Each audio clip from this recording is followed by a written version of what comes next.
Recording to you live from a closet inside the Sanctum Sanctorum. This is the Wicked Theory Podcast.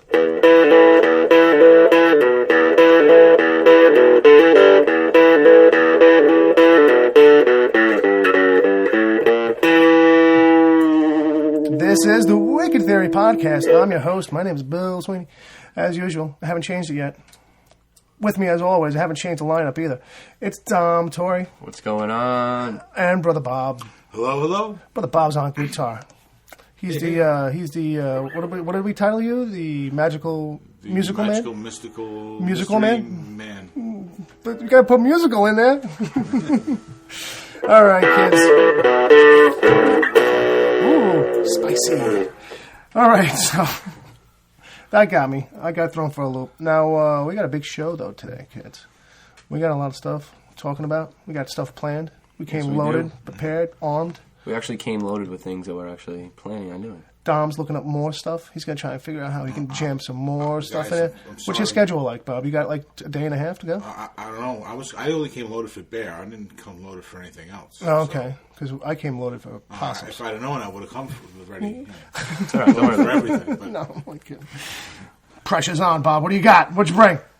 Just the top 10 list. Top 10s. We're going to get to that in a little while. Yeah. So, as usual, we open it up with, what we've been up to and stuff. If anybody's seen anything, it's a little thing we call Meanwhile. Meanwhile. So Meanwhile, back in the halls of justice. Meanwhile. You don't even know that reference, right? I think I do. You think, you know the Super Friends? I believe that is from the Batman show. The old school Batman, Superman that I cartoon. watch. Oh, it is? Yeah. But Meanwhile. I thought it was on the show that sometimes I watch on Saturday mornings. They might be doing TV it again. Land. Who knows? No, it's like the live action Batman. Oh, the old school. The only way of making... Like the 60s Batman. Yeah, the 66. The Bruce, not Bruce. Adam West. Yeah. The Adam West show that I hate. Yeah, it's pretty terrible. Yeah, it's rough. I hated it as a kid. Me and my dad just watch it on Saturday mornings and just laugh at it. Yeah, you got to now. That's all you can do with it. You can't, even then it was supposed to be kind of like, sticky. It was campy. Yeah, it was camp. That was the thing, but it was like, it was never any. That's the problem with camp. It's not laugh out loud funny, ever. That's because people on TV at the time, they thought people were virginal in mind. Yeah. And they couldn't There was no wit. Putting any real violence into a TV show. And so they figured, well, we'll just spin it all for kids. Well, that's the thing, too. But I think you're making a very good point. You may not even realize that there wasn't a lot of wit back then. Like, it wasn't like... Yeah. Jokes weren't they weren't played, like, witty if it was supposed to be funny. It was played, like, silly, goofy. Everything that was funny was, like, kid kind of funny. Right. Even I Love Lucy or any of that sitcom shit. It was all too bubblegummy. Like, for me, anyway. Well, yeah. Well, no... I Love Lucy wasn't quite like that, but... I could see how you can get that from that. Hey, I'm not saying I Love Lucy wasn't progressive for the time. There is a change history, man. I mean, come on. There are certain qualities that are indicative of the time. Well, that's kind of like what I'm saying in general, So, but anyway, that's fucking getting me so off track. So already. meanwhile, did you see anything recently? I did. You did? What did you see, man?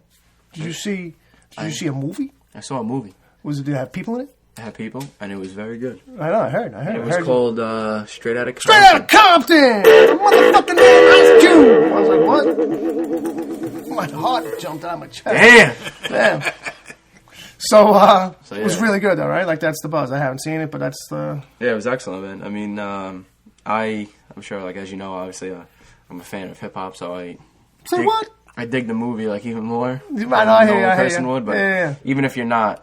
I think it's a movie that you'll probably like. I think that's the thing. I think that's why it's making the money it's making. It's it's still a really high rated movie. It's a good movie. A good movie's a good movie. And it's obviously everything NWA stood for is kind of starting to repeat itself. Yeah, there's a lot of years. that's the funny part of the movie for a lot of people. It's like there was some times going on. You know what I mean? And now it's kind of starting to happen again. Yeah. Well, maybe not happen again. I think it's always happened, but let's put the brakes on the political talk. Yeah.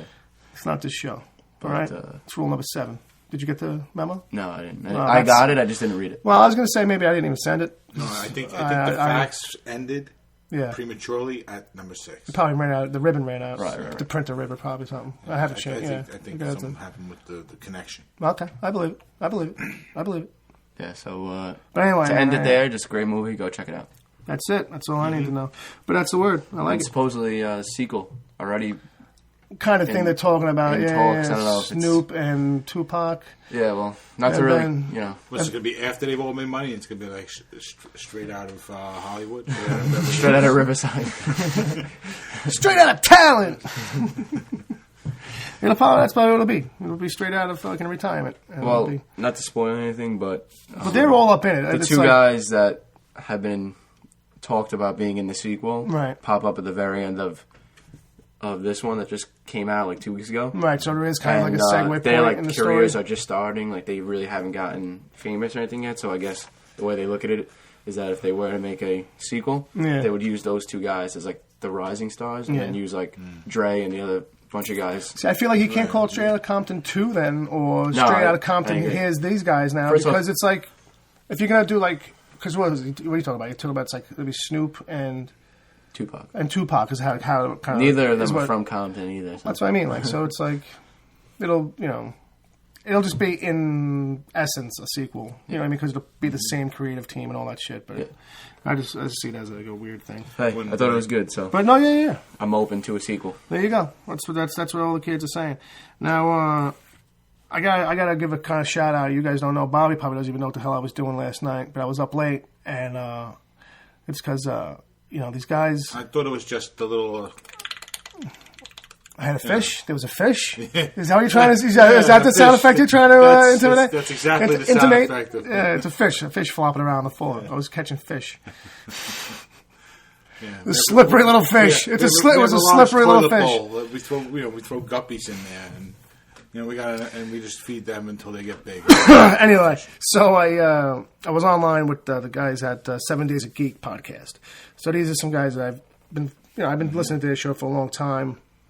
They have spin-off shows that they also do too, but one of the guys' shows, Podcasting 101, is one of the things that really fucking burned my fire to make me want to do my own show, kind of thing. That's where I got all the behind-the-scenes stuff. But anyway, so it's last night they had a live show. Okay. And they had the chat room open, so I kind of got stuck in there. But, it just turned into one of these forever things because they didn't have anything else to do. So when it they hit like the 2-hour mark, it was like, all right, geek out, it's over, whatever. And then nobody left, you know what I mean? Everybody just hung out, 15 people in the chat room. And then the one guy, Jay, at home, just pretty much leaving the mic on and kept on coming back on. Like, you people are still in here and shit like that, But it was funny. It was really cool. And, got to hang out with, in there basically with Agent Palmer, who's listens to this show all the time. Okay. Who's a guy Hello, who... Agent Palmer. Hello, Agent Palmer. And, he's always live tweeting me when he's listening to it on Mondays. On Monday mornings, I get a couple, live, he'll throw me, a little quote from the show, so I know that he's actually really listening and shit, and I love it fucking because it's like, oh, cool, Cool. Generally just to hear from somebody listening. Sure. But we got some more feedback coming up in a little bit. But anyway, so 7 Days of Geek, if you're looking for, if you've never heard of them or just, looking for another little nerd show to listen to, a little geek kind of pop culture show, these are some great guys. They've been doing podcasting for a while, so they've got it down. They got it to a rhythm. They got a little bit of a following, you know what I mean? But I've actually been able to hear some of the podcasts because where you listen is actually not far from where I listen. Yeah, on my computer. right. We're basically There's a separated thin by wall. there's a very thin wall between Yeah. us, so it's like So- if I have it up loud, you're basically hearing Right. my fucking And my it computer. does actually, sound like you get some good information out of the show. No, yeah, it's good. I mean, they're doing similar stuff in a sense. It's like nerd culture breakdown and stuff, but they share a lot. They share a lot of personal stuff, so that's what kind of seems keeps like it they rolling. talk about a lot of the nerdy culture stuff, and then they also get on to the topic of podcasting itself. Absolutely. Well, it's funny you say that because what's turned into was that it went so long that eventually it just turned into, why don't we just do a 24-hour show? Because what it is that they were on this website that's lets you do live feed, broadcast kind of thing, chat room built in. So with that, it was well, how long could we stay on? Could we sustain a 24-hour show? You know what I mean? And they're like, I don't know. We got some strategizing to do and this kind of thing. But anyway, check them out. They're a really cool show. Big shout out to Agent Palmer and Grant and Jason and all those guys, all those fans, if they're listening. Thank you. But so anyway, I'm probably going to help out with the 24-hour show because they're going to do it. It's a lot of planning. It's a lot of planning and some trying to come up with some bits and some skits and some stuff that's like ready to go. And at first I was kind of thinking, it shouldn't be too hard, because they're doing it kind of like most of it through Skype. You just every hour have somebody else call in, you know what I mean? And you do now with that guy. And at first it seems like it should go all right, but there's just going to be so many glitches and misfires and shit like that. I think because podcasting is a niche kind of thing. Yeah. You have to make sure that you're going to have a decent sized audience because you're going to be pulling people out of that audience and telling them, "Hey, call." Right. And what are you going to get? Yeah. Maybe 1 out of 10, maybe 1 out of 20, 1 out of 100. But what was cool is that actually they've got they've been doing it for a while, so they've caught up with a lot of these little things that once you add them all together, these little features online that are available. Mm-hmm. So they have a call-in number that you can get, and it's I don't know how much it costs, but I also know little voicemail setups are cheap. But they have a call-in number, and also he's doing it on Skype, so he's got 2 modes to kind of bring in, feeds. But just those kinds of things. And the last thing was funny was that the thing we were on last night, the website Mixler. Once it hit 25 people, it was starting to get a little crash heavy. And it was in my back of my mind, I'm like, well, I'm sure if you all of a sudden subscribed, I'm sure they could open up the fountain, for bandwidth. Once you start paying, I'm sure it was one of these kinds of things so at the site. We crashed the website? Well, I mean, you know what I mean? Technically, it had to constantly refresh. You know what I mean? You heard it here, people. No, not us. Derry crashed the website. No, not us. Not us. I don't know what you're talking about, but not us. All right, moving forward. Yeah, moving forward. Bob lost me. So, anyway. Yeah, I guess I did. So I just want to give them a shout out. So, but other than that, I mean, I did want to talk real quick about if you guys wanted to hear some stats on the show. Of course. Because I've never really shared any, I figured maybe it's something that most shows probably wouldn't do, but it's, I feel like, it's kind of cool information, a little behind the scenes kind of thing. But, episode 7 is our most listens to episode. That's Law and Order MCU is the name of that episode. Okay. That's when we really finally got to talk about Daredevil, and Jimmy was here from work. Okay. And, I don't know. It's inexplicable to me. I'm not sure why that has the most listens. That's got 77 listens. So then Comics Cavalcade, which is episode 8, is next with 70, which I think probably just through search engine maybe stuff, because there's a lot of comic book titles in the description. Maybe that's where it's getting the Daredevil thing got people into number 7, and then they came back to see what was going on with 8. Well, I think that might be part of it too. But I hope that that's the case, because if I remember correctly, episode 7 is one of the episodes where the volume is knocked down, and you have to crank it up on your player because of a thing I didn't realize. So maybe people had to come back more than once? Well, I'm thinking maybe they were like, man, maybe the quality is shitty, but I just can't hear it. Let me go to episode 8 and find out for sure. And then they're like, oh yeah, it is shitty, and then the numbers drop again. I was just thinking maybe people the first time through on episode 7 couldn't hear it well enough, so they had to come back and play it a second time. Right. So it was actually about 35 people. Right. Well, who knows?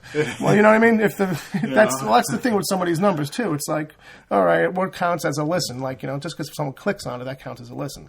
If they didn't listen to it, or it just was by mistake, what I mean? So people don't have to actually listen; they can just click on it. People just click. That's all. Well, these numbers are just plays. So overall, this is how many times the file's been played. You know what I mean? From Libsyn, and Libsyn is pushing out to almost exclusively to all our little avenues where you can find it. So after that is the next one down is 56 listens, but that's for episode 1. And then episode 3. Episode 1 is kind of like people were like, oh, let's see what the first episode's about. And then I think episode 3, because it's got Game of Thrones shit, so we had a little spike on that, which was cool. And then by location, most listens outside of New York, New York's got the most of them for us, is New Jersey for some reason. Somebody out in, you guys got family out in Jersey that I don't know about? All right? You know what I mean? I don't know. So that's like 75 of those, of the total listens come from out in Jersey. Next is California with 37. Florida, we got 22 listens down there. Okay. And then for 1s and 2s, we got some in Michigan, Virginia, And in Quebec, actually, Canada, overall, Canada's got 10 listens. Really, eh? Yeah, I got one. And then like one each in like Philippines or UK. Like just these one-offs where it's probably somebody's just like... Well, I think must have, in the Philippines, who knows what. You're famous. I think we can buy a building now in Philippines. Yeah, I think we're famous in the Philippines. We're going to get a movie deal. We're going to get a movie deal. It's funny because I was just on the phone with somebody yesterday in the Philippines. Well, maybe this guy found you. And then, but overall, 600 listens, 600 plays. Really? All right. And so I have over 14 episodes so far. Okay. So and that happens this morning. It rolled over to 601 this morning when I checked it. So that's actually not bad for. It's not like I'm. No, we're not trying. I'm not pushing it hard. You know what I mean? No, I spend a couple of bucks on a Facebook ad every once in a while, but that's it. I'm not spending a lot on a Facebook ad. Thank you to the really, people that thank come you back. everybody. Let's keep it going. Let us know what we're doing right and what we're doing wrong. Maybe we can all get together and make this a bigger and bigger family. There you go. Yeah, well, that's the thing too. Like right. So I think help us out. Send us the emails. Give us info. Speaking of email, because I was saying before how you finally got a few, right? Yeah. All from one guy, but hey, whatever happens,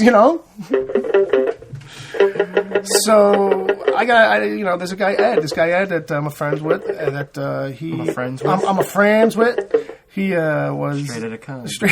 I'm a friend with. I think I sound like Ice Tina, but so Ed is he hosted the podcast for Comic Book Jones, their show. Way back when? WCBJ Radio. Up to about like episode like 102 or something like that. He had got another gig, day job, or whatever. It's changed up. He wasn't going to have the time for it. But so he's been listening to our show once in a while. And he had messaged me like a while back on Facebook. I was like, hey, man, I'm checking it out. I told you about it, right? I think I even let you read it. And I was like, hey. Yeah. And then he let me read it. He's nice to me. He lets me read. Yeah, but that was a real nice. That's what it was like. That was a real nice message. No, yeah, it was really cool. So I remember reading it. He said something like, I listened to the first 3 or 4 episodes of the Wicked Theory podcast, and I really like what you're doing with it. I think it's excellent, or something like that. Oh, actually, to be honest with you, what he said was, if I had my own podcast, I'd want it to be like that podcast. Did he? To which I'm like, I don't think he really listens to it.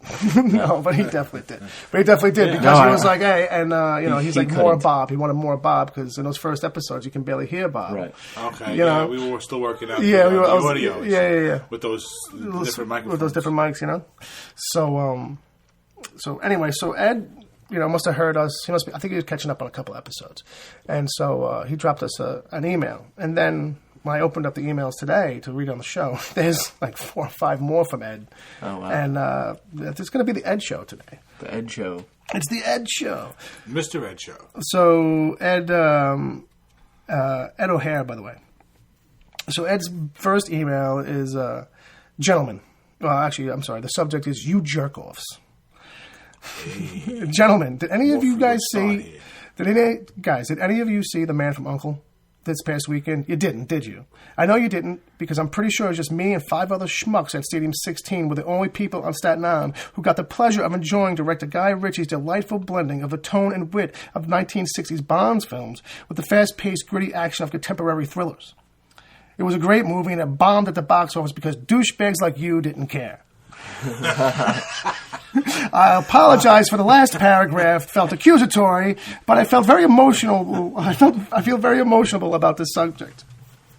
I find it interesting that both Matthew Vaughn and Guy Ritchie, who worked together on films years ago, like Lock, Stock, and Two Smoking Barrels and Snatch, both directed movies about gentlemen spies this year.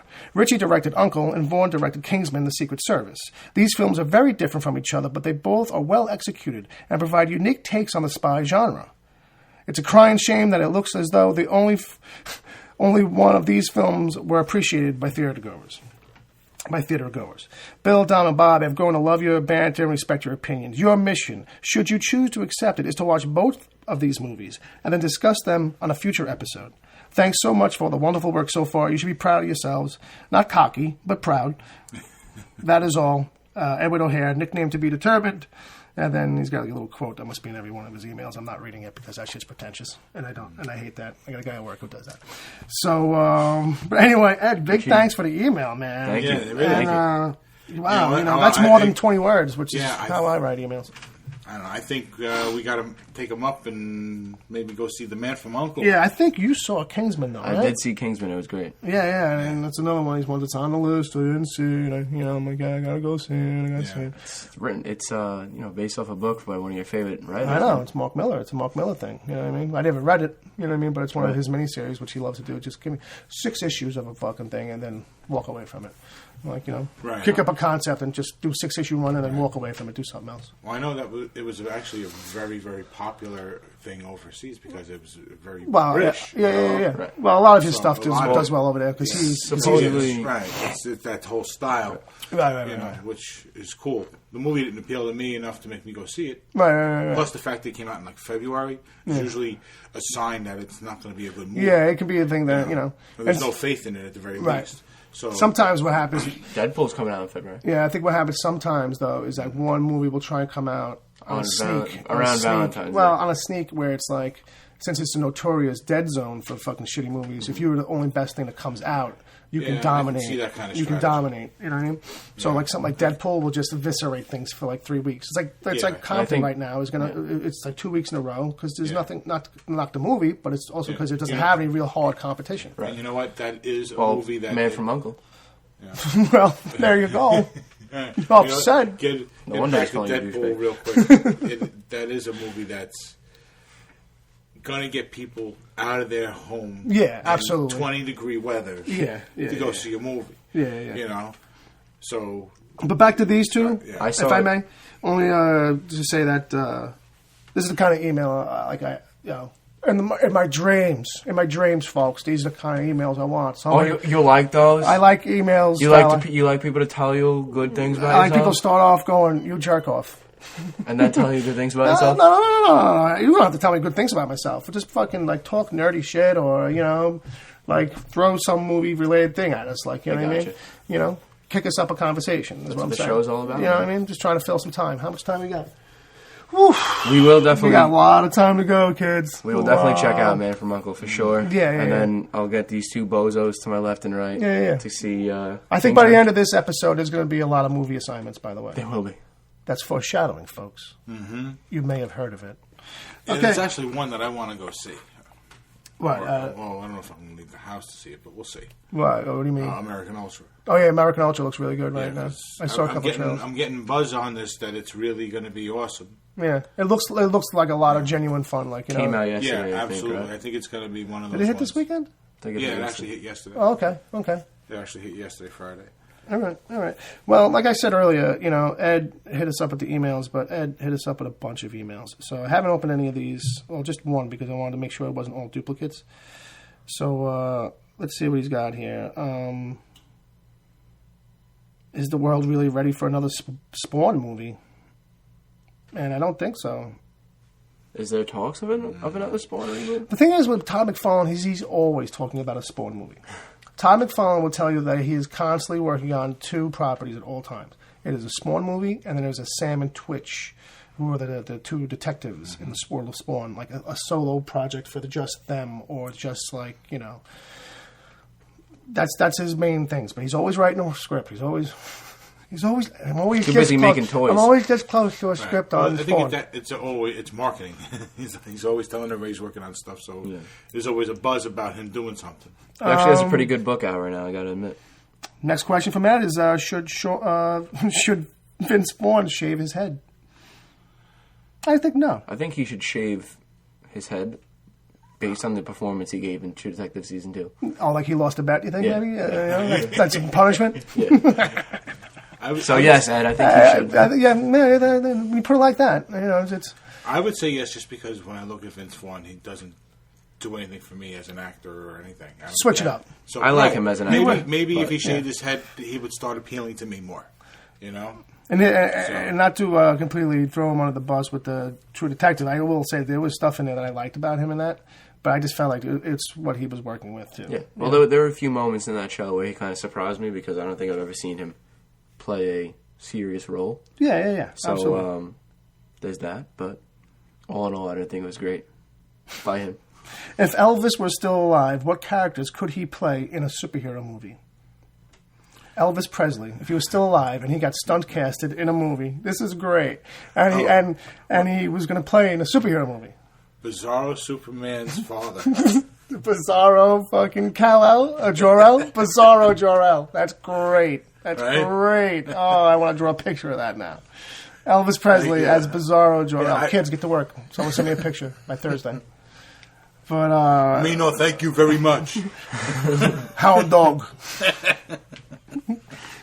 Okay.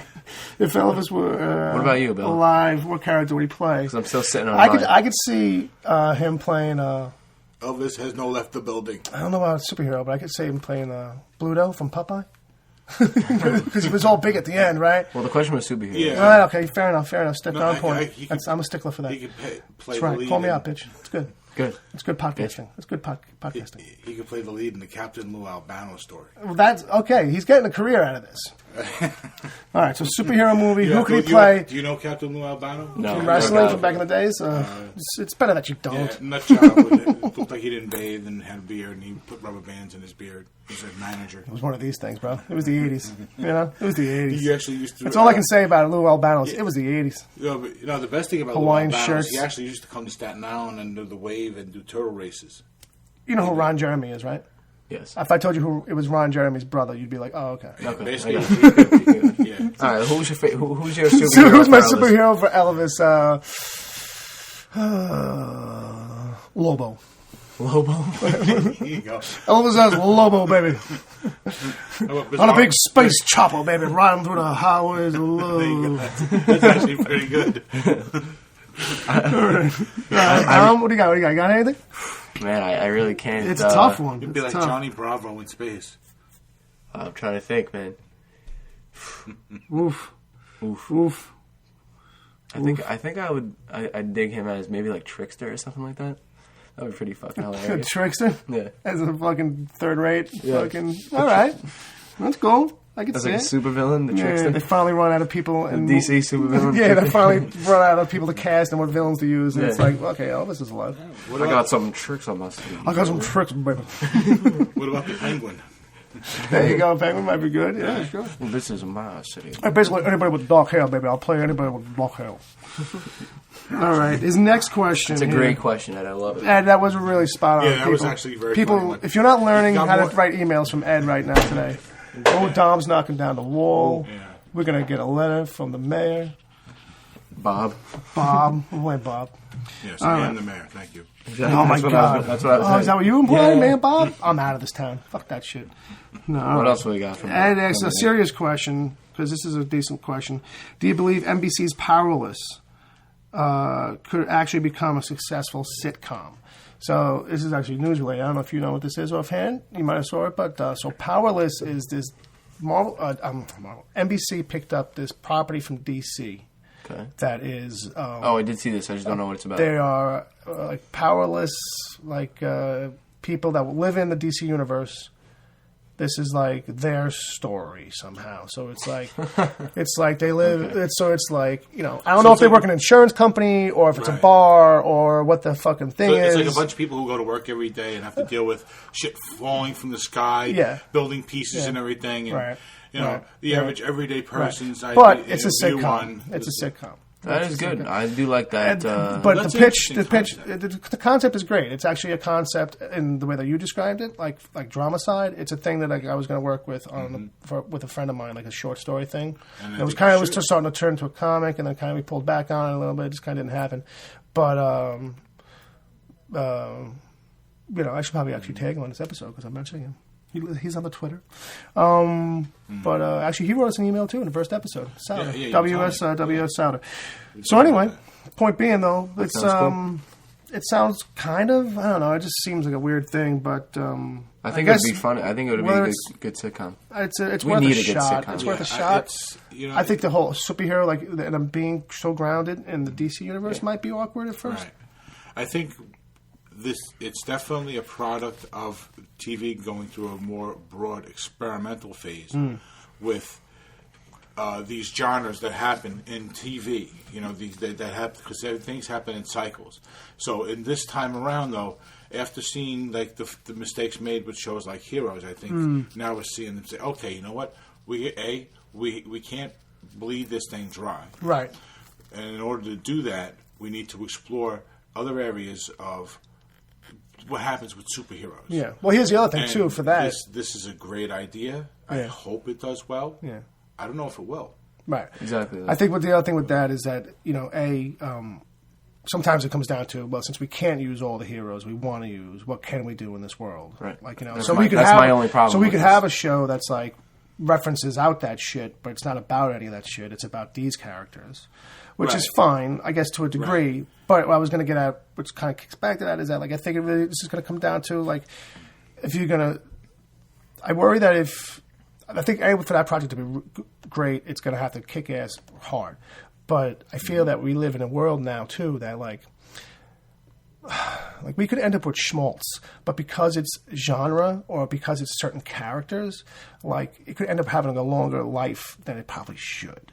Like, you know what I mean? Like, right. If you're saying if it ends up not being good, like I feel like if like certain shows like came on like 10 years ago, like they may not have lasted, but because there's like a geek kind of like uprising and everybody's kind of like into superhero shit, or some more of a experimental kind of shit, like, man, that may not have lasted 12 years. Like, not 12 years, but like Agents of S.H.I.E.L.D. may not have fucking cut the mustard. You know what I mean? As long as it has. As long as it has. Like, 10 years ago, not because the fan base wasn't there, but just because we would have thought it was like shittier TV. We wouldn't have been so accepting of it because we were hungry for Marvel-related stuff. Right. You know what I mean? Like, there's a lot of people. Exactly why I didn't give it a chance. I think it's a lot of the reason why it's still on is because a lot of people just kind of gave it chances and benefits of the doubt, and that's why it's still there. It's like there's definitely that aspect. There's also for that particular show. The hope of like tie-ins and stuff with what's going on outside of. Well, one of the things is in the news actually that I have on the news list. We'll just jump to it now. Is that they're spinning it off, and they're having a spin-off of it, which is Deadpool. Could you imagine? Could you imagine something TV? Could you imagine something 1/16th as good as Deadpool being on television?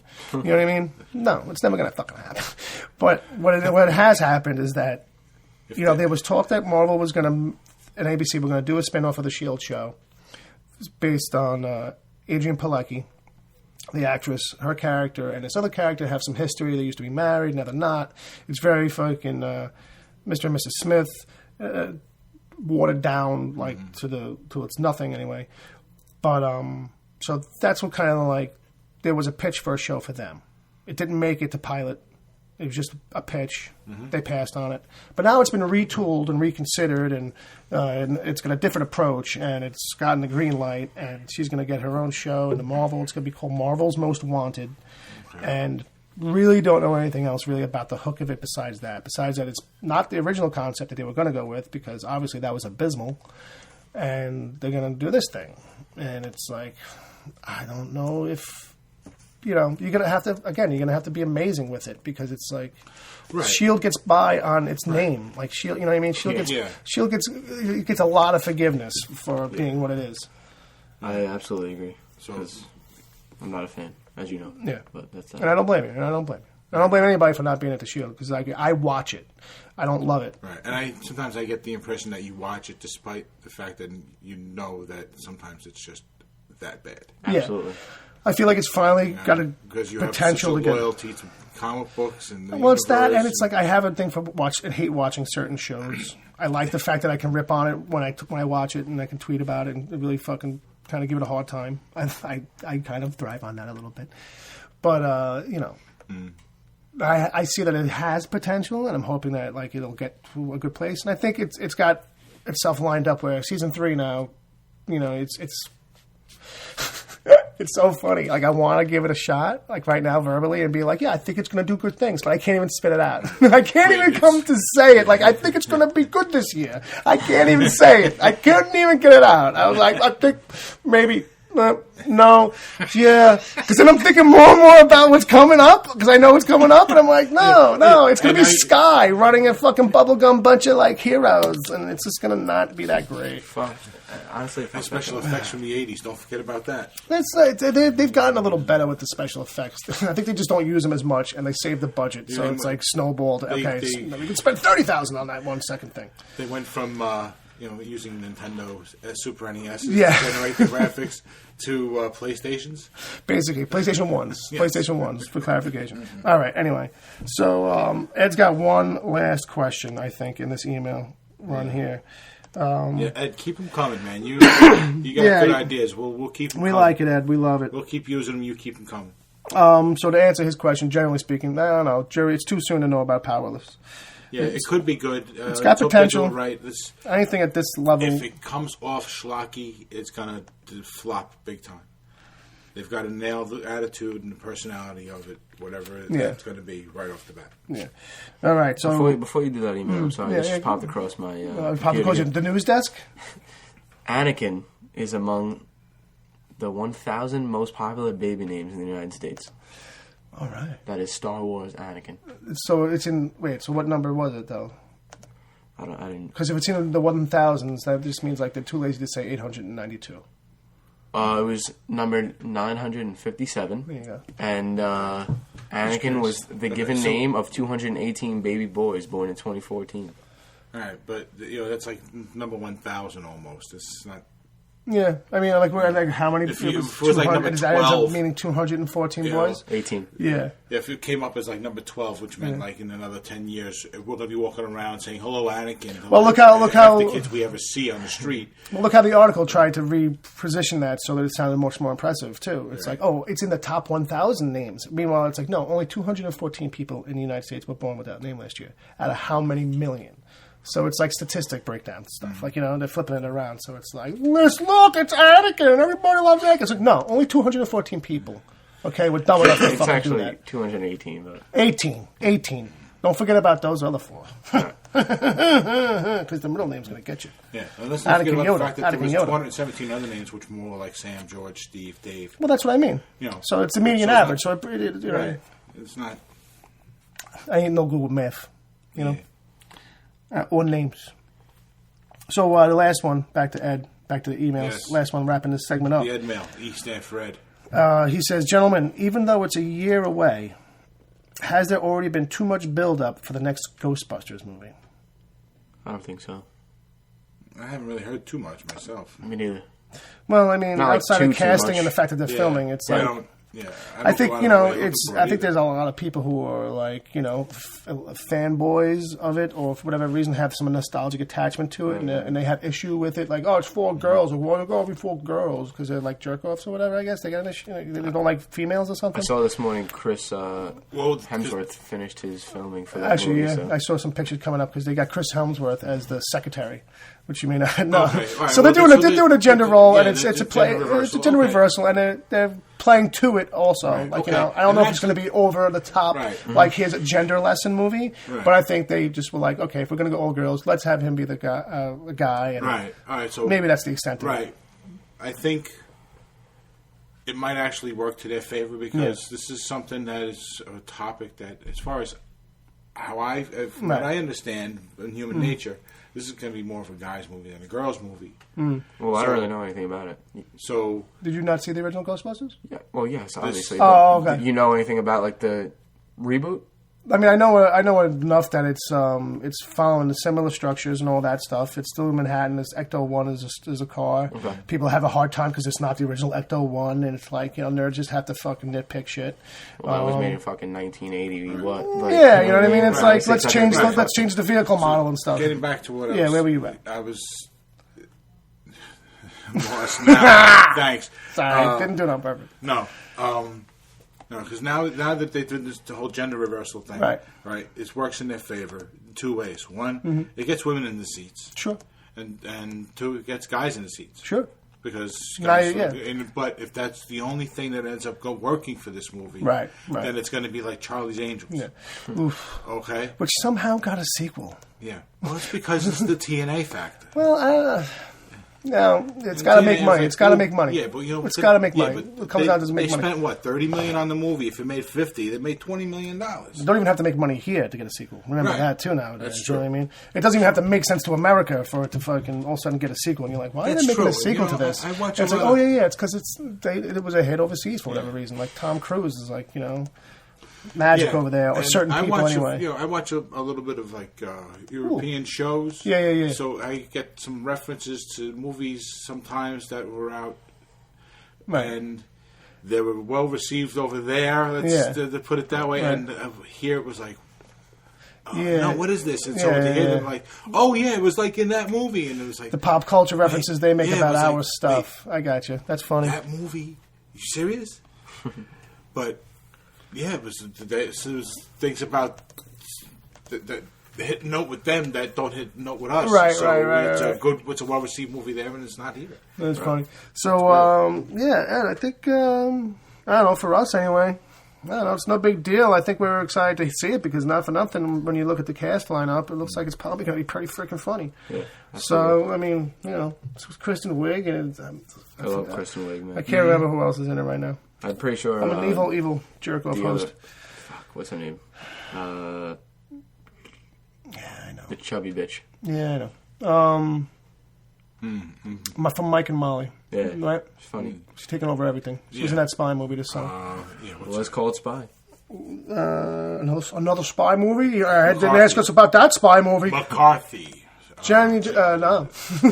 Mary McCarthy. It is McCarthy. It is McCarthy.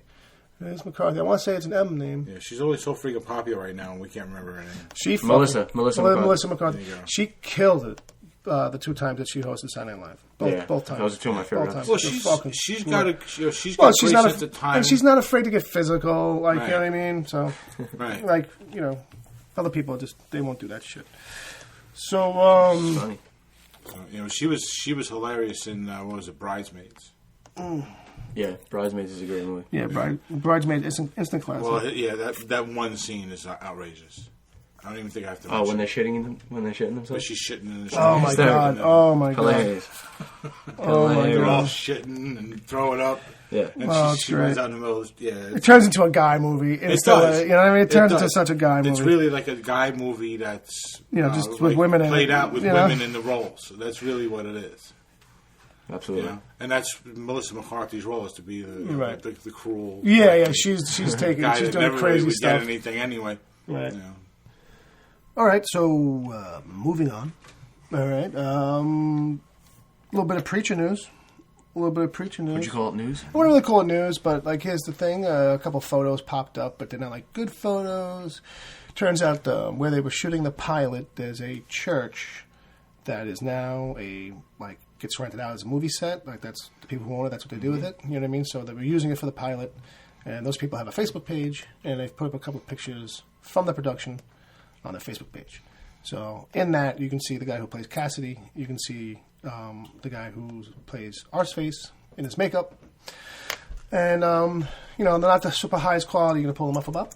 They're going to pull them up about. Awesome. So with that, they are what they are. They're not the easiest pictures to see. You might even want to put your spectacles on. I hope I didn't give anything away. He's got the battery saving mode on here. No, okay. Arseface doesn't look bad. No, it's One of the comments on that page was, it's a little smooth. Yeah, he's a little smooth. I feel like that we might be just losing the texture and the quality of that picture too a little bit. We could be, but I don't see no twisted hole here. Yeah, I don't see the forehead dent. Yeah, none of that. So I think they cut it down a little bit for TV. I don't know. That's just a picture from an iPhone, probably. So when we see it, if we see it on TV, they could look very, very. They could use CG this to is fucking. True. Yeah, this is true. I could see them CG in his face a little bit. Yeah, who's to say, really? Yeah, I mean, it's so easy to do that now. Yeah. Well, there's more. Bob, with the scroll. Oh, there's keep scrolling. So then you can see Cassidy also in those pictures there with the. You're asking me to use 2 hands here. Oh, you can use one. You can keep one on your penis, if that's where it was keeping it warm. Oh yeah, the scroll area is always a throw off for people who don't have Apple. Oh really? Oh yeah. Yeah, I'll do it. Well, it's not defined on this laptop. There's Cassidy right there. I don't know. That's just the guy who owns the church. I've seen him before, that guy. So he was most recently, probably most known for if you ever saw Misfits from BBC, which was it was on Hulu, but I've seen him in something. Misfits was really good, by the way. If you ever want to watch the superhero shit, looking for something for 1 season, and then just as it starts to go to shit, abandon the whole thing. Right. somewhere in season 2, we're kind of like... But anyway, super solid first season of a show of Misfits. But anyway, he comes in like season 3 or 4 and kind of like replaces like the lead guy because that guy leaves the show. Mm-hmm. And so he becomes like the new kind of like main character or whatever. Right. Well, the new personality anyway. So he's like a real sarcastic and goofy and funny kind of guy. So personality-wise, I think he's a good fit for Cassidy. You know, other people are kind of argue like looks and shit like that, but I think, you know, personality fits in prime. You really need not that Cassidy is a big jokester. No, because he's not. But like I think for the down-toned way, right? I think he'd be a fit. I don't know about the personality, but I think in the look overall, he's got it. You're not looking for somebody who looks like Cassidy. Right. You look for somebody who looks the same ethnicity. Well, yeah, I mean, there's all that. Someone who looks Irish. Yeah. So he's British, so I'm hoping that his Irish accent's going to be better than an American's Irish accent, which is what I was talking to an Australian about this week on Twitter, which was an interesting conversation. The only I'm sure I was talking to an Australian about whether or not this British guy was going to pull off a good Irish accent. It was a very international conversation, I felt like. It was. It was the highlight of my existence. Very diverse. It was the highlight. That was Angry Oz. Angry Oz, thanks for talking to me. I doubt you're listening, but if you are... So what do you guys think now that we've seen these pictures? I don't know. Are we thinking that we're closer to getting it? I don't know. This past week, Bob, me and Bill spoke about this, and I was fully coming to terms with the fact that the show wasn't going to happen. I was fully accepting the fact that the show was done. Right, me too. And now that I see these pictures... So here's a couple of things I was thinking about what this could mean in general, like the fact that these pictures popped up and they popped up now. It could either mean, A, that it's not happening, and they were told that, okay, you can release any pictures that you might have taken that we told you not to release right away. Right. Or B, it is happening, and they were told the same exact thing. Okay, since the show's coming, you don't have to really worry about holding on to those few pictures you got. No problem. I will... Or C, who knows what, they just fucking let the pictures out. But I gotta be honest with you, if we don't see something...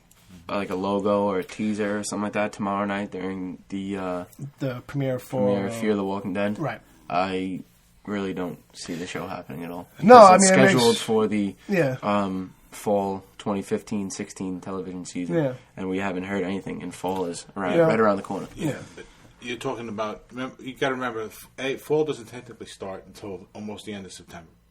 Mm-hmm. B, fall goes all the way through until the end of December.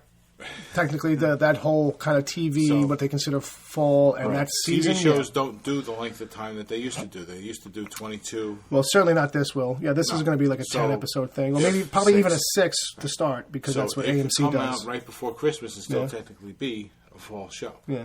So it's true. I'm not disagreeing with that. I'm reserving judgment on everything simply because we don't know anything. There's not a lot of information out there, so to speculate would be premature because you could be so far off base. Yeah, well, there's a lot of that. The issue with that is, you can, you could surmise that to anything really. Whether or not to bother speculating it. Yeah, but, I'm not speculating about how good or bad the show is going to be. I feel like regardless if the show comes out in October or December, I feel like by now we would have seen something telling us that it was coming. But with the way they've been keeping a tight lip on it, and they've been successful in doing that, maybe. Well, it has a tight lip because it's probably not going to happen. No, maybe they're just being good at that. Maybe it's just it could be a thing where we don't know. It could be a thing where which has happened in the past, especially with cable shows, where their development and the way that they end up coming to full fruition is a different kind of speed and process than we're used to with network shows. Granted, in this amount of time on a network show, we probably would have seen or heard or just gotten enough kind of by-handed information, like, that pops up on websites, like, oh, they're filming over here, or they're doing that. Okay, they haven't announced anything, but stuff is leaking.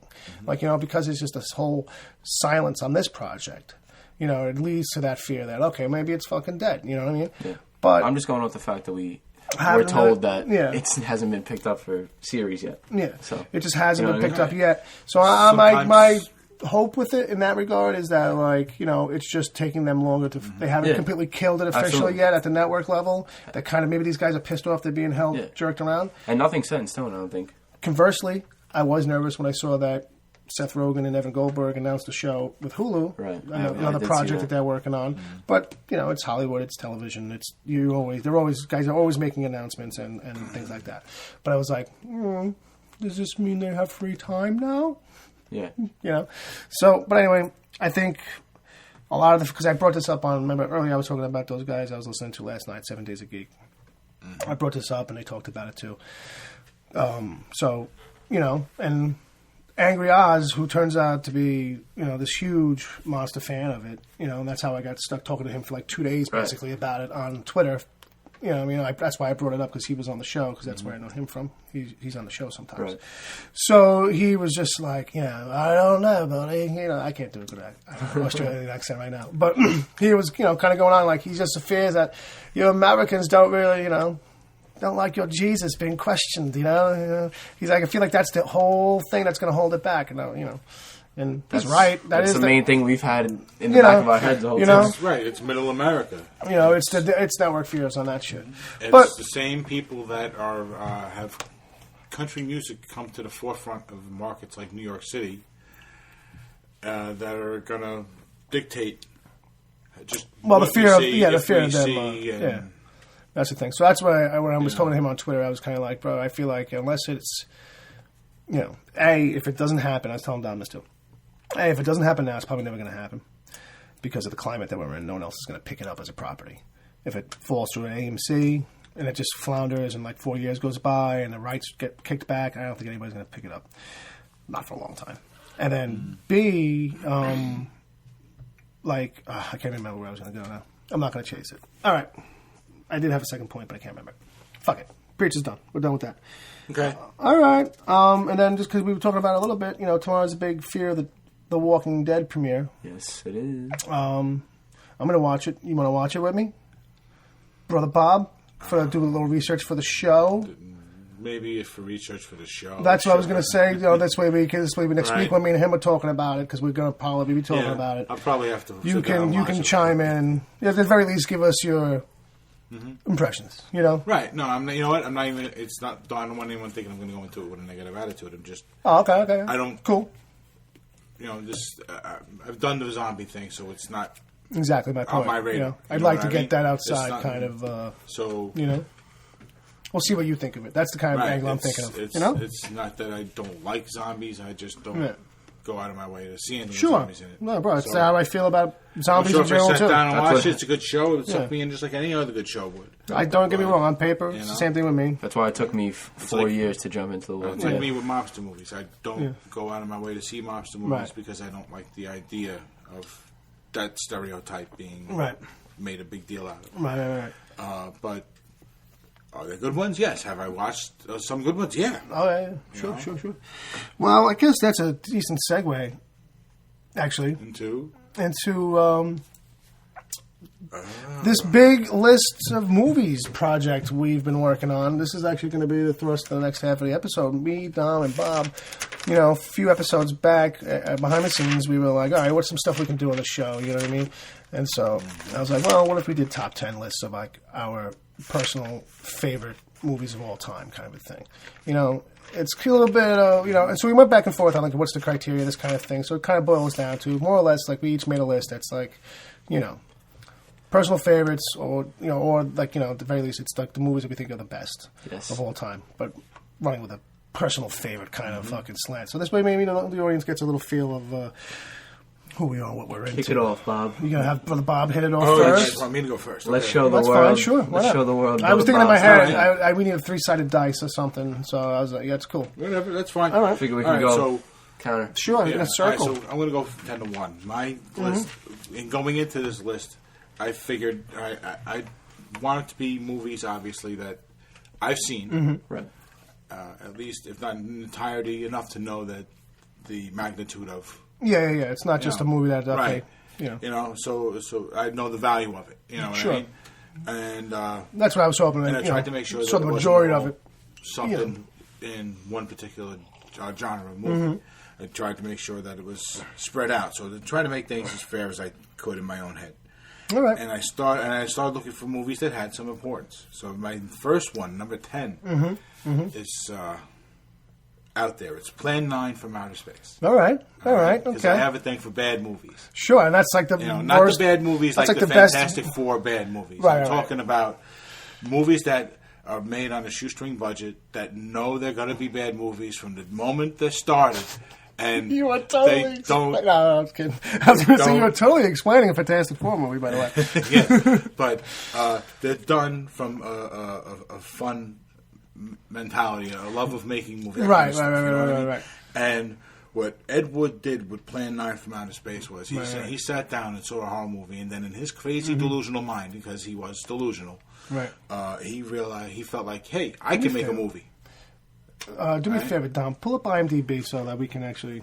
Because I don't want to jam up my computer here. All right. And my movie tablet's list I got big thumbs. Yeah. Well, no. We'll actually let you look up some of these movies individually because I have questions about Plan 9 and I'm not sure if he's going to have off the top of his head. Right. Like, I was curious. It's been a while since I've seen the movie. Sure, and I'm curious what year that actually was. It came out. 1959. 1959 classic, black and white. Yes. But, got a 4 out of... So here's Ed Wood. The guy sits down in a movie theater, sees a science fiction movie. It's a genre that's exploding and new. And he figures... I can do this. All I need is a camera and a dream. I can do that. Right? So have you released? I've never really seen myself play. Car hubcaps with strings on them are alien spaceships. Yeah, it was really what you had. It's like a little slide flute for sound effects in the background. You know what I mean? And it was horrible. And all his, but he was, even though he was delusional, he actually got Bela Lugosi to star in his movies. Yeah. So, have you released? I don't know. You probably haven't seen Plan 9 from Outer Space. Besides this, Dom actually pulled up the actually old school preview of it. Bela Lugosi was Dracula. He was, he was famous, and to actually have him in a low rent movie like this. So, if you wanted to, have you? You probably haven't seen it, but the movie Ed Wood with Johnny Depp. Have you ever seen that? Yeah, okay. I have not. You should actually, in the back of your book, you should keep a list like for yourself. That's just a thing I always mean to do in my life that I've never done is actually keep a list of things I'm supposed to go see one day. You know what I mean? Right. But because it's Johnny Depp, it's black and white, and it's good. It's one of these Johnny Depp like really overacting kind of movies. It's fun. Right. It's called Ed Wood, right? Ed Wood, right. It's basically the story of Ed Wood, the guy who created Plan 9 from Outer Space. And everything, but it's like a little. At the very least, it's Johnny Depp playing a fucking weirdo, and it'll give you an idea what's going on with this. Okay. Which Johnny Depp movie?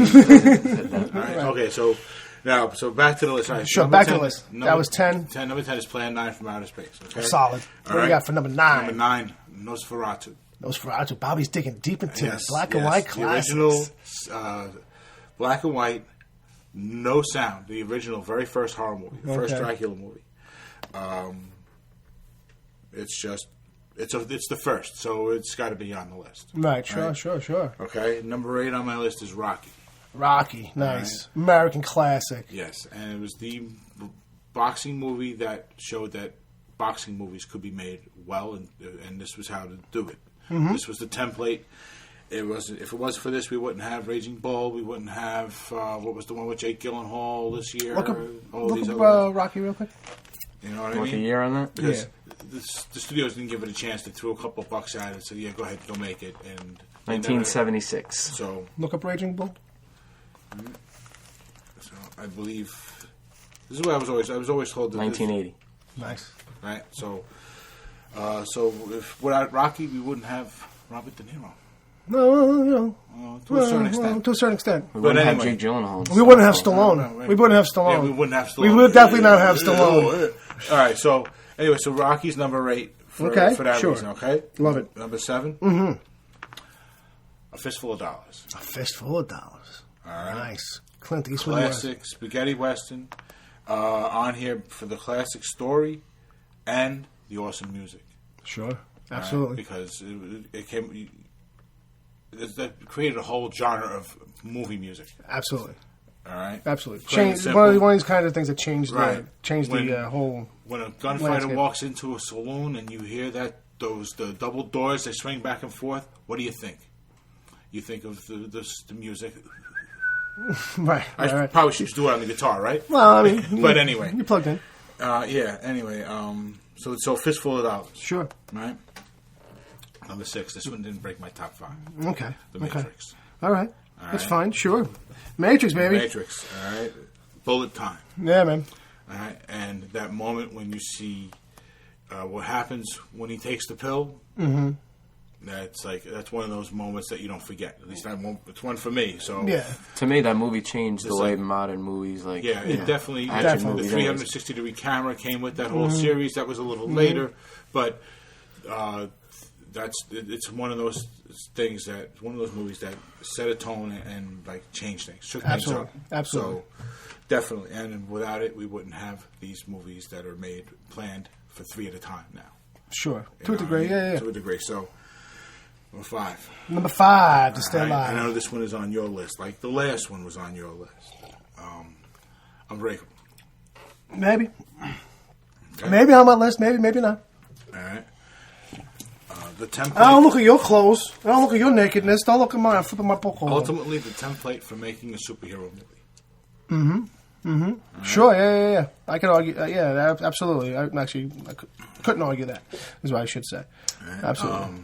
All right, when you meet Mr. Glass and you realize that Mr. Glass really is the polar opposite, right?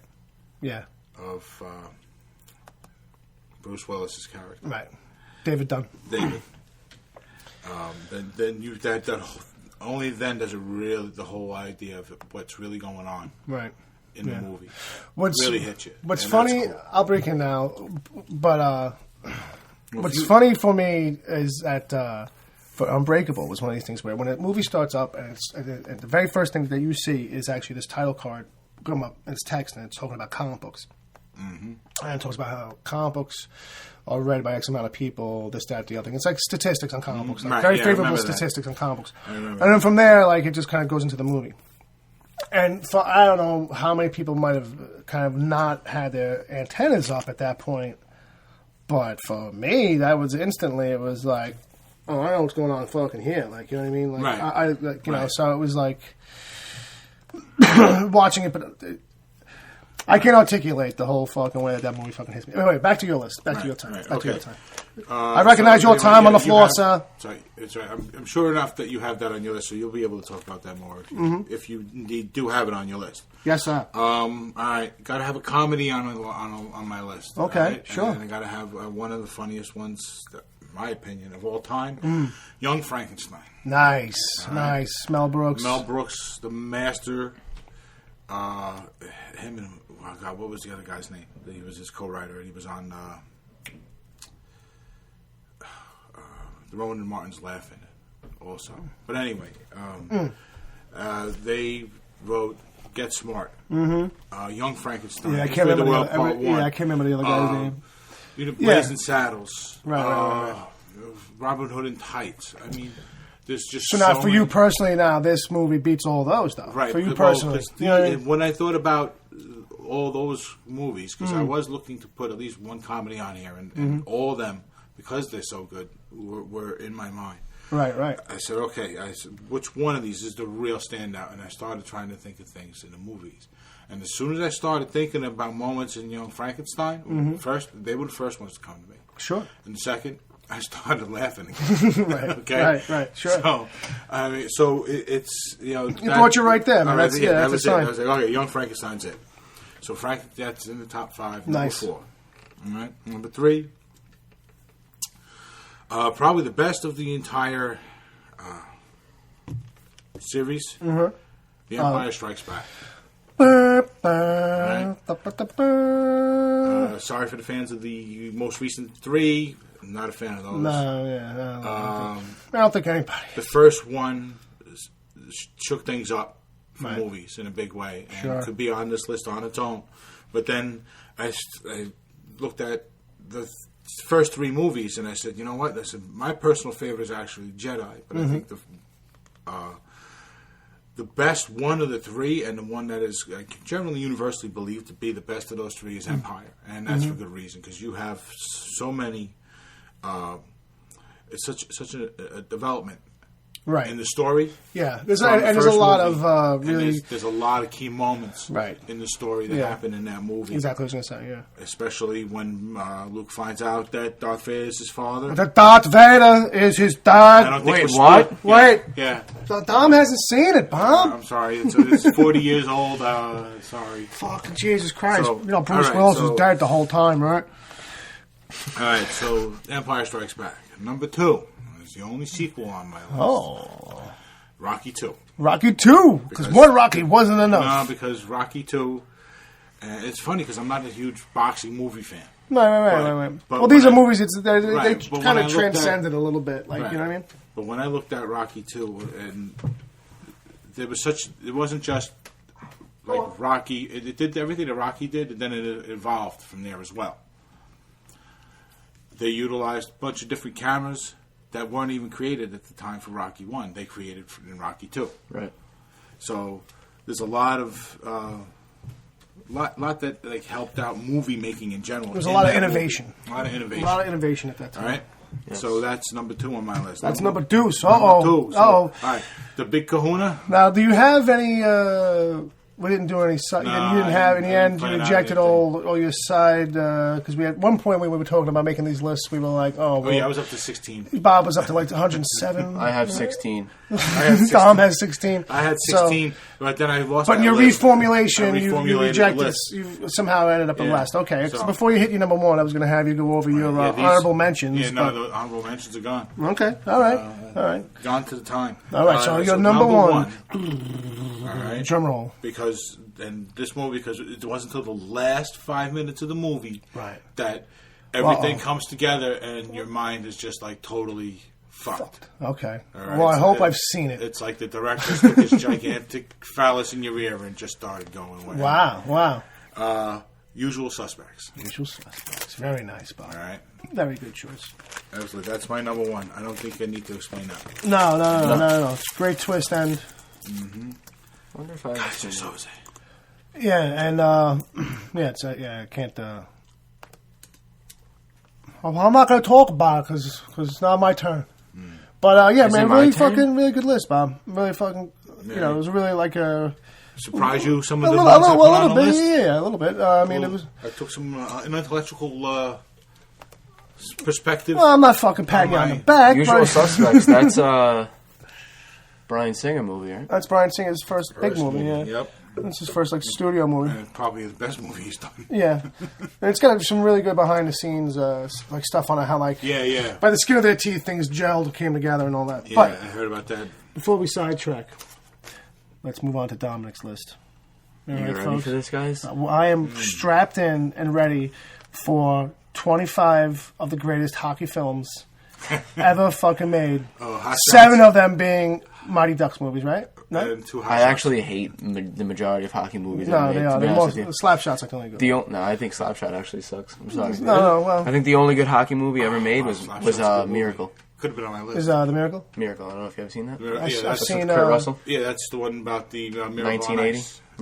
Is that the one where? It's actually an awesome movie.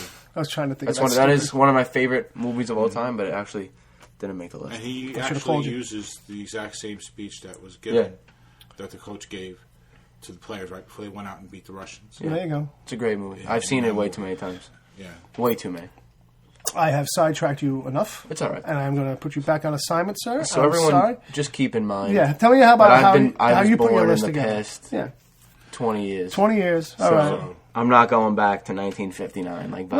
Well, Bob's an I old wasn't guy. born in 1959 no, either. I'm just saying. Well, Actually, what I that went- speaks to, though, is how each one of us kind of put our lists together differently. All I'm trying to say is So the majority of how did you formulate your list? that's where I was getting to. How'd the you majority formulate of your the majority of the things on this By the list. way, I went back to, I think, 1926. With No? Really? Yeah, Nosferatu is like the seventh Silent- movie ever it's made a or silent some movie. shit like Yeah, that. it's a Yeah, silent movie.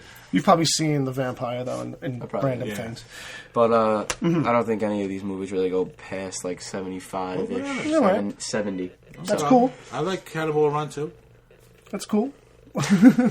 But all right, so starting at number 10, Yeah. What do we got? gonna go with The Dark Knight. Of course. I like it. I think that I think I might be a little biased here because Batman is my favorite superhero. Right. But, But it's kind of hard to deny that movie if you're think it's thinking just- about superhero movies, though, right? yeah, and I think it's just excellent performances by Heath Ledger Yeah. and And fucking the guy Harvey who's in Dent Batman anymore. and I Christian definitely- Bale. Definitely think best Joker ever. Yes. Yeah. Definitely. I mean, It's the most realistic version of him, but I mean, even with that aside, I mean, it's just the best. the movie's really good, man. Yeah. I mean, you can't knock Yeah. that movie's really good. He People didn't want flinch to pick when on they Nolan. blew up. the hospital. Yeah, that was real. And that was real. That was one take. Yeah. And he didn't flinch. And everybody you ever see in scenes like that, they always flinch. You can't.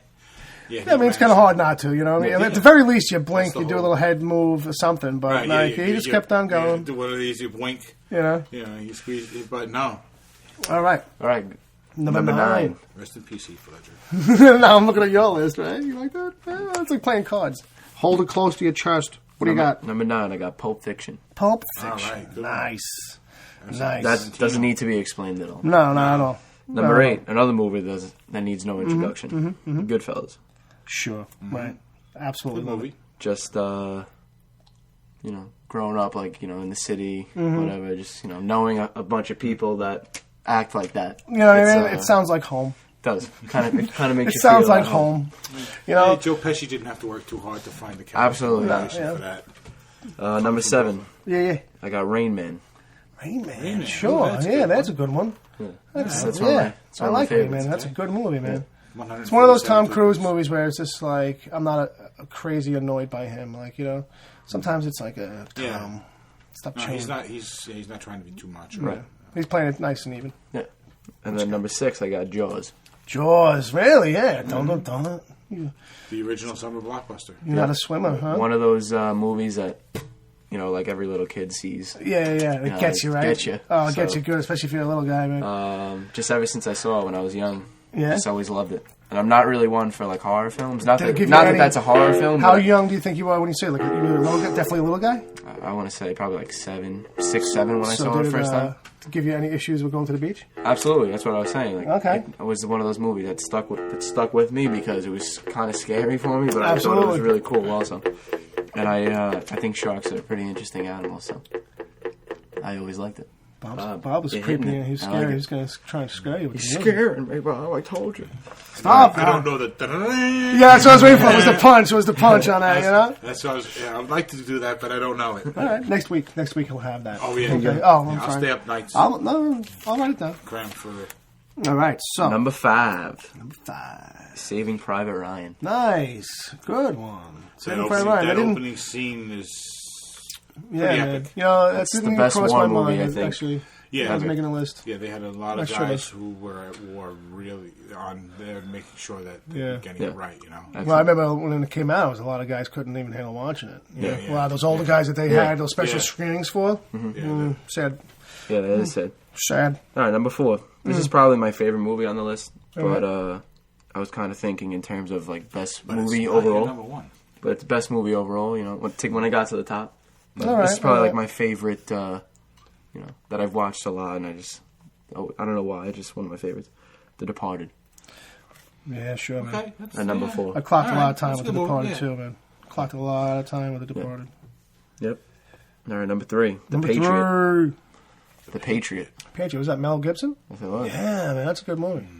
It's a great film. That's a good movie. It's definitely one of those movies. I've actually never seen that one. Really? No. Yeah. What was that? That's it's definitely worth it. It's great. Heath Ledger. American British Revolution shit. Yeah. Right? Yeah. And Heath Ledger. Oh, right. Heath Ledger plays Mel Gibson's son. Right. Okay, I remember it now, but I haven't seen it. Yeah. I don't think I've seen the whole thing, to be honest. It's definitely one that you need to watch a lot. Yeah. I've seen quite a bit of it. It's one of those movies I think Brian has actually put on at work a couple of times, you know what I mean, when we're supposed to be doing some work. I know that it's one of my dad's favorite movies, and he's the one that actually forced me to watch it for the first time. So one of those father-son, this is a movie you got to watch, boy. Yeah, do some bonding. Exactly. It's good, though. It's good. It's really good in that regard. All right, getting close. Uh-oh. What are we up to now? What number? Number 2. Number 2? Got The Godfather.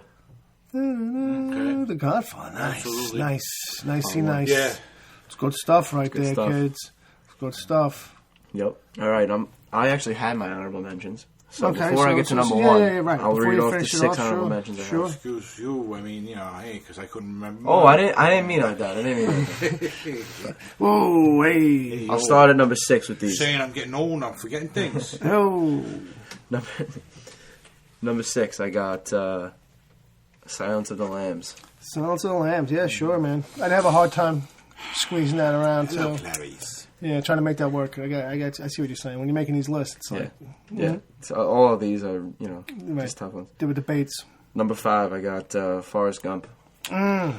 That's Sure. kind of a classic. Yeah, man. That really is. That that's if you like Tommy Hanks, Tommy. If you like white people, he doesn't get any whiter than fuck up. I think that deserves to be on just about anybody's list. Yeah. Really. No, absolutely. It's a really solid film. It's almost a shame I didn't think of it. You didn't think of it. Number 4, I got 7. That's man. Freeman and yeah. That's the one I kind of put Spacey. Yeah, Kevin Spacey. Pushed him through. Yep. And then I got number 3, Titanic. Titanic. You might think a little you know what? You gotta corny give. there. Here's the thing. I'll give it's Titanic still a great movie. For once that ship starts to sink. Like I was definitely like caught up in that, man. Like you know what I mean. The relationship is shit. It's a little fucking because it's just one of those movies because it's cookie cutter and shit. Yeah. But once they get to the business. Yeah, I really was fucking like caught up, and that's a movie like I could actually think about it now. I could say like, yeah, I remember being like, oh fuck, just every 2 seconds, like in my head, like these people are just gonna fucking die. Yeah, every one of these people is gonna fucking die. Like every couple of seconds, like every time when the next big movement happens, and people are falling. Oh yeah, once the one section goes up, right? Oh my god, you get that sense of just how big this freaking ship is, right. Oh, and then people are falling like hundreds of feet into the water, and then. Hundreds of feet into the water. Yeah. And then when that unicorn comes by and saves them all. Yeah. And when you think about how that's the Disney actually version. happened. Yeah, it's the Disney version. Imagine they made a Disney version. I'm surprised Ariel comes up from the bottom of the sea with fucking some friends. With the crab. We're gonna save you all. Which means bring you down to Atlantis. And let's go here. Number 2 okay, sorry, my honorable mentions. In your honorables. Sorry, I really can't read your Chinese handwriting anyway. I got Gladiator. Gladiator, sure. All right, Colin Farrell, right? No, I always confuse the two of them. Russell Crowe, right? Russell Crowe. I always confuse name those wise two names. For some reason I do that too. All right, I'm number 1 on my honorable mentions. On your honorables, yes. One of my favorite Jack Nicholson movies ever. One Flew Over the Cuckoo's Nest. Yeah, man. That is an awesome movie. Yeah, you know. That one is just really up there with me. I couldn't really fit it in. It makes me think. After the lobotomy, it's just like... Yeah. That reminds me too. That makes me think about The Shining, and The Shining didn't cross my mind when I was making this list. I bet you if The Shining had crossed my mind, I probably would have put it on there. But all right, so now that brings you back to your absolutely. Let's get a little guitar drum roll here. Yeah. You got a little. What do you got here? I don't know. Let's figure it out. Let's see if we can do it. All right, fuck it. Number 1. Just. Perfect. That's all I was looking for. Number 1, Shawshank Redemption. Shawshank Redemption. It's my favorite movie of all time. Bit of a tearjerker for yeah, Stephen King. It's the best. Absolutely, It's the best movie of all time to me. Yeah, Shawshank Redemption is a really good one, man. You know, I felt like I was going to say something about because like Slapshots earlier was that because it's one of these movies that we watch a lot, like it burns a hole in our heads, but it was a good movie to begin with. It wasn't like one of those Saturday morning movies that you see 100 times. No, absolutely, when you were a kid. No, it took it's. Like one of these things that, thank God, like it found its second life on cable, where people are like, everybody's a big Shawshank fan because they play all the time, and it's like, but that also is like indicative, proves you like how good it is. Like people are fans of it because it's actually an awesome fucking movie. Like you know what I mean? Well, yeah, it made enough money that it actually merited a sequel in a time when they really didn't make sequels. What are we talking about? You're talking about Slapshot. Oh, no. Yeah, I don't know where you're going with it. I was kind of confused there, too. I think we both because you said Slapshot out of nowhere. Yeah, I didn't know say why you Slapshot. mentioned it. I did mention Slapshot, but because I was like, making an equation of how people just consume movies. I brought it up, but then I shifted gears. So if anybody was listening and was playing along at home, there's a minute of... You have a better clue than we do. There's a minute of just us not knowing what the hell's going on. Anyway. Just mini strokes going around the table. So, Dom, good list. Thumbs up. Thumbs up. Bob, good list. Thumbs up. All right, so now we got I made one too. The man of the hour. I made one too. The man of the hour. It's nothing good. 27. Nothing good. 27 cartoons. Honorable mentions. 27 cartoons. And because they're it's supposed to be a top 10 list, and each one of them is only like so long. You put 3 of them together. I figured because it's like it's not a lot of time. 3 cartoons equals 1. 4 Tom and Jerry's equals 1 blockbusters. Right. I figured one for one. So Well, mine starts off. I realize now because I was double checking it that I actually have 11 here, so I'm going to push that other one to my honorables real quick because I was actually. Well, what's your honorable? Didn't. Well, okay, we could do it like that in a sense. I only have 2 honorables anyway, but so my 2 that just got eked out that didn't make the list, you could say, is Dark Knight Returns. Okay. Because actually, I was thinking about it. Dark Knight Returns. Well, the second one. The second one. That's what it was called. Was it called Dark Knight Returns? Yeah. Or was it just the Dark Knight? Was it the Dark Knight? The Dark Knight was the first one, wasn't it? Well, the first one was Batman Begins. Batman Begins. The one with Heath Ledger. Right, yeah. The one with Heath Ledger? Yeah, same one. The last That's one the Dark Knight. Returns. Oh, okay. I always say Returns for some reason. That's the last one. That's Rises. Rises. Dark Knight Returns is the name of the comic book. Yeah. That's why I do Yeah. that. That's why So I do the that. dark, you're talking about the Dark Knight. Just a Dark Knight. Note It was to just a Dark Note Knight. to Hollywood, make your titles a little less Wordy. confusing. Yeah, and for me, just for me. Just for us. Well, I appreciate that, Bob, but I know it's just for me. So that didn't make it in, and also Cabin in the Woods didn't make it in, which is a horror movie, which I don't know if either of you saw. But Is that the horror movie with Keanu Reeves where he's got the letter in the mailbox? no. Is that with Chris Hemsworth? Oh, I'm sorry. I don't know if that was a bit or if that was a real movie for a second. Like you were trying to... I was confusing a horrible movie with a horror movie. Oh, okay. Well, what's going to happen? What were you going to say, Dick? Is Chris Hemsworth in that? Or was that a reboot? Yes, Chris Hemsworth is in this. This is like the thing that he had made just as he was kind of filming Thor 2. So, but it got delayed. It sat on a shelf for like a year because the studio had financial trouble. Gotcha. I've heard it's good. But yeah, so this is a horror movie, and you'd actually get a kick out of it, Bob, because a lot of the points and references that it makes are to older horror movies, which I know the majority of which you've seen. So, Cabin in the Woods, if you're ever looking for a movie. Okay. All right, so then into my list, number 10, coming in at number 10 is The Matrix, which you've probably heard of. Uh-huh. And then for number 9, I got Raging Bull. Really? Only number 9? Only a number 9. You know what happened with me? So in my list, it's like it came down to like how much of an influence that movie had on me, like how much it stuck with me. And the movie poster doesn't count. No. Well, that was a poster I had for a long time, and then I got a gift. Someone, one of my ex-girlfriends got it framed as a gift. So I probably would still have it in a tube, sitting in a closet somewhere if she hadn't done that. Yeah. So like the movie's influence, I mean, like how much it stuck with me versus like the proof of that is like how many times have I seen it? How many times have I actually sat there and watched it or gone out of my way to watch it? You know what I mean? So that's kind of like how I kind of was helping myself to gauge, like, okay, how much these movies, which ones were which, Okay. It's just, I know, as well as I know you, I would have figured that would have been higher on your list. Well, this next one will surprise you too, then maybe, because next is Reservoir Dogs. Yeah, that one I would figure you would have put a lot higher too. Now you really got me interested in what's the rest on your list. Well, when I started balancing them out, you know what I mean? This is kind of how it started to work for me. So, Reservoir Dogs, and then next is Taxi Driver. Okay. And then you might be surprised. Two De Niro's. Yeah, I got a couple of De Niro's. I kind of thought maybe I had too many. You know what I mean? Which is maybe why, Just a little bit. Spoiler alert, that's maybe why, the Godfathers didn't make it, because I already had too many De Niro's. Fucking, Usually in life, it's not bad having too much De Niro. No. Sometimes. A little bit. So, Memento, I had for my number 6. Okay, I haven't seen that. Now, Memento is Chris Nolan's first movie, which is, it's about a guy who's got a memory issue where he can't really remember anything. Like, every 15 to 20 minutes he loses his memory, but the movie is told backwards. So you watch a scene, and then the next scene is a scene that takes place before that scene. And the movie kind of rolls backwards. Okay. So you're actually... this guy's trying to remember stuff. He's got things tattooed on him to help him remember things. Right, so he's got photos, so at Polaroids. The end of the movie, the thing is, you're finding out what he's trying to remember at the end of the movie. Well, basically, you find out like how he got set up in that very first scene, because what happens in the very first scene, you're left wondering.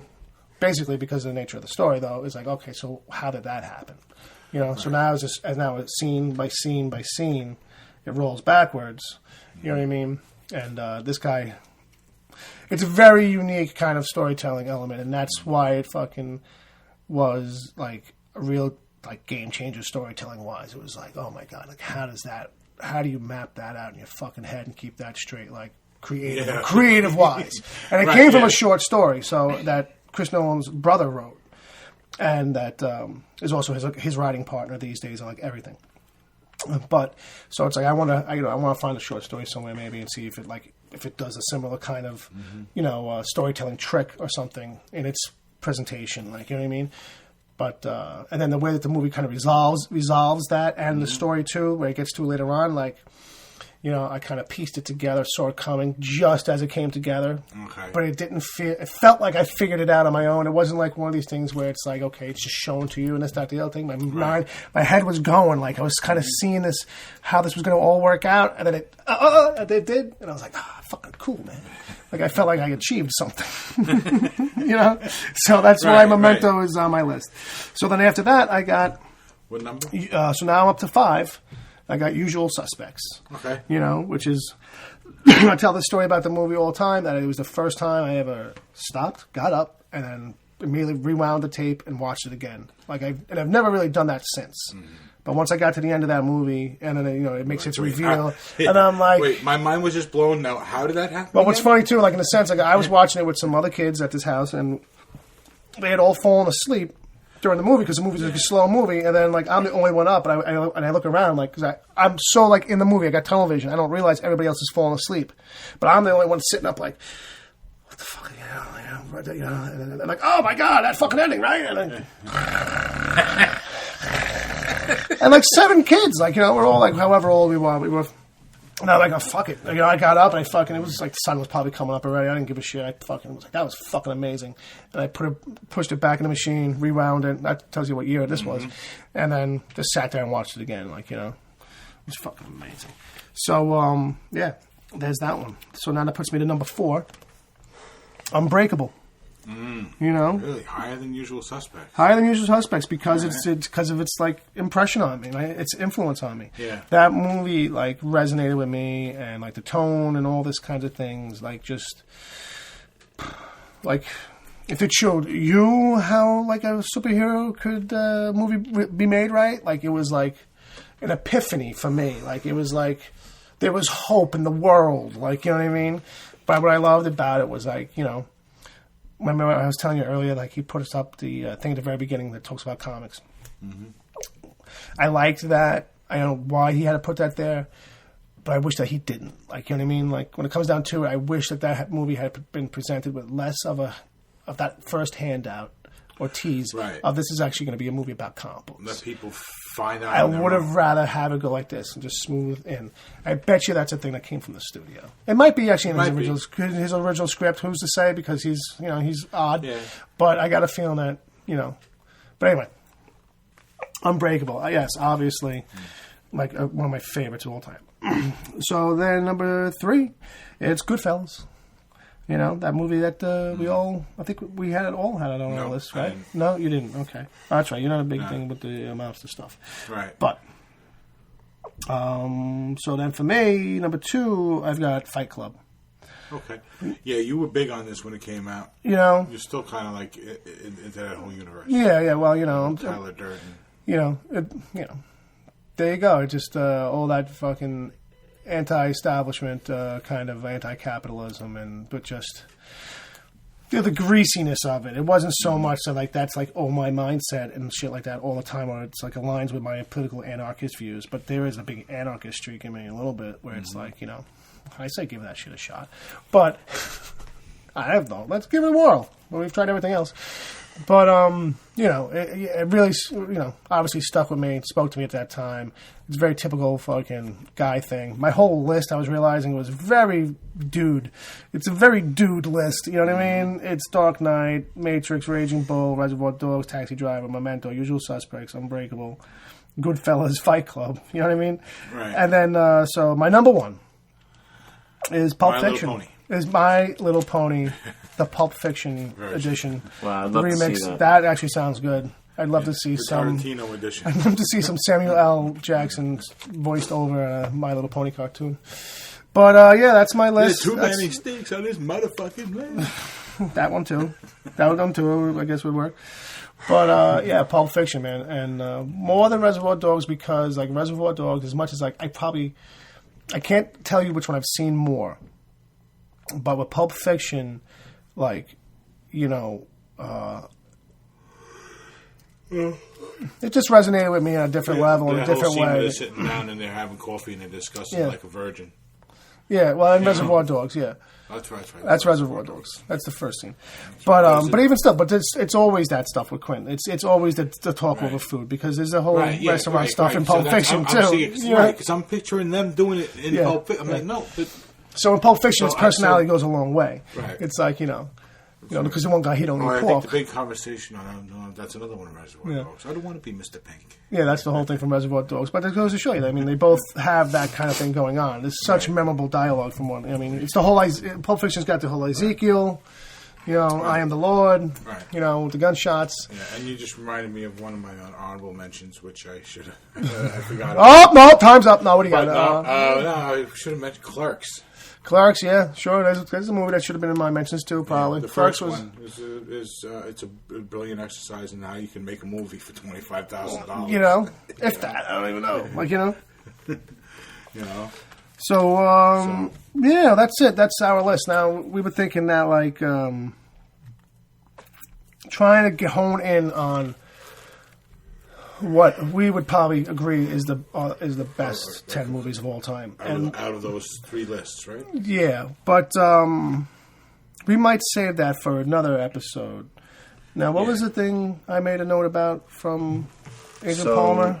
Bill just got tweeted by Agent Palmer, his good friend that we mentioned before. My new boyfriend, on Twitter. And his question for us... Is he listening already? Well, no, but I did put a notice out that we were about to record, so he kind of threw us a topic. And he asked us, "What is your favorite decade of movies?"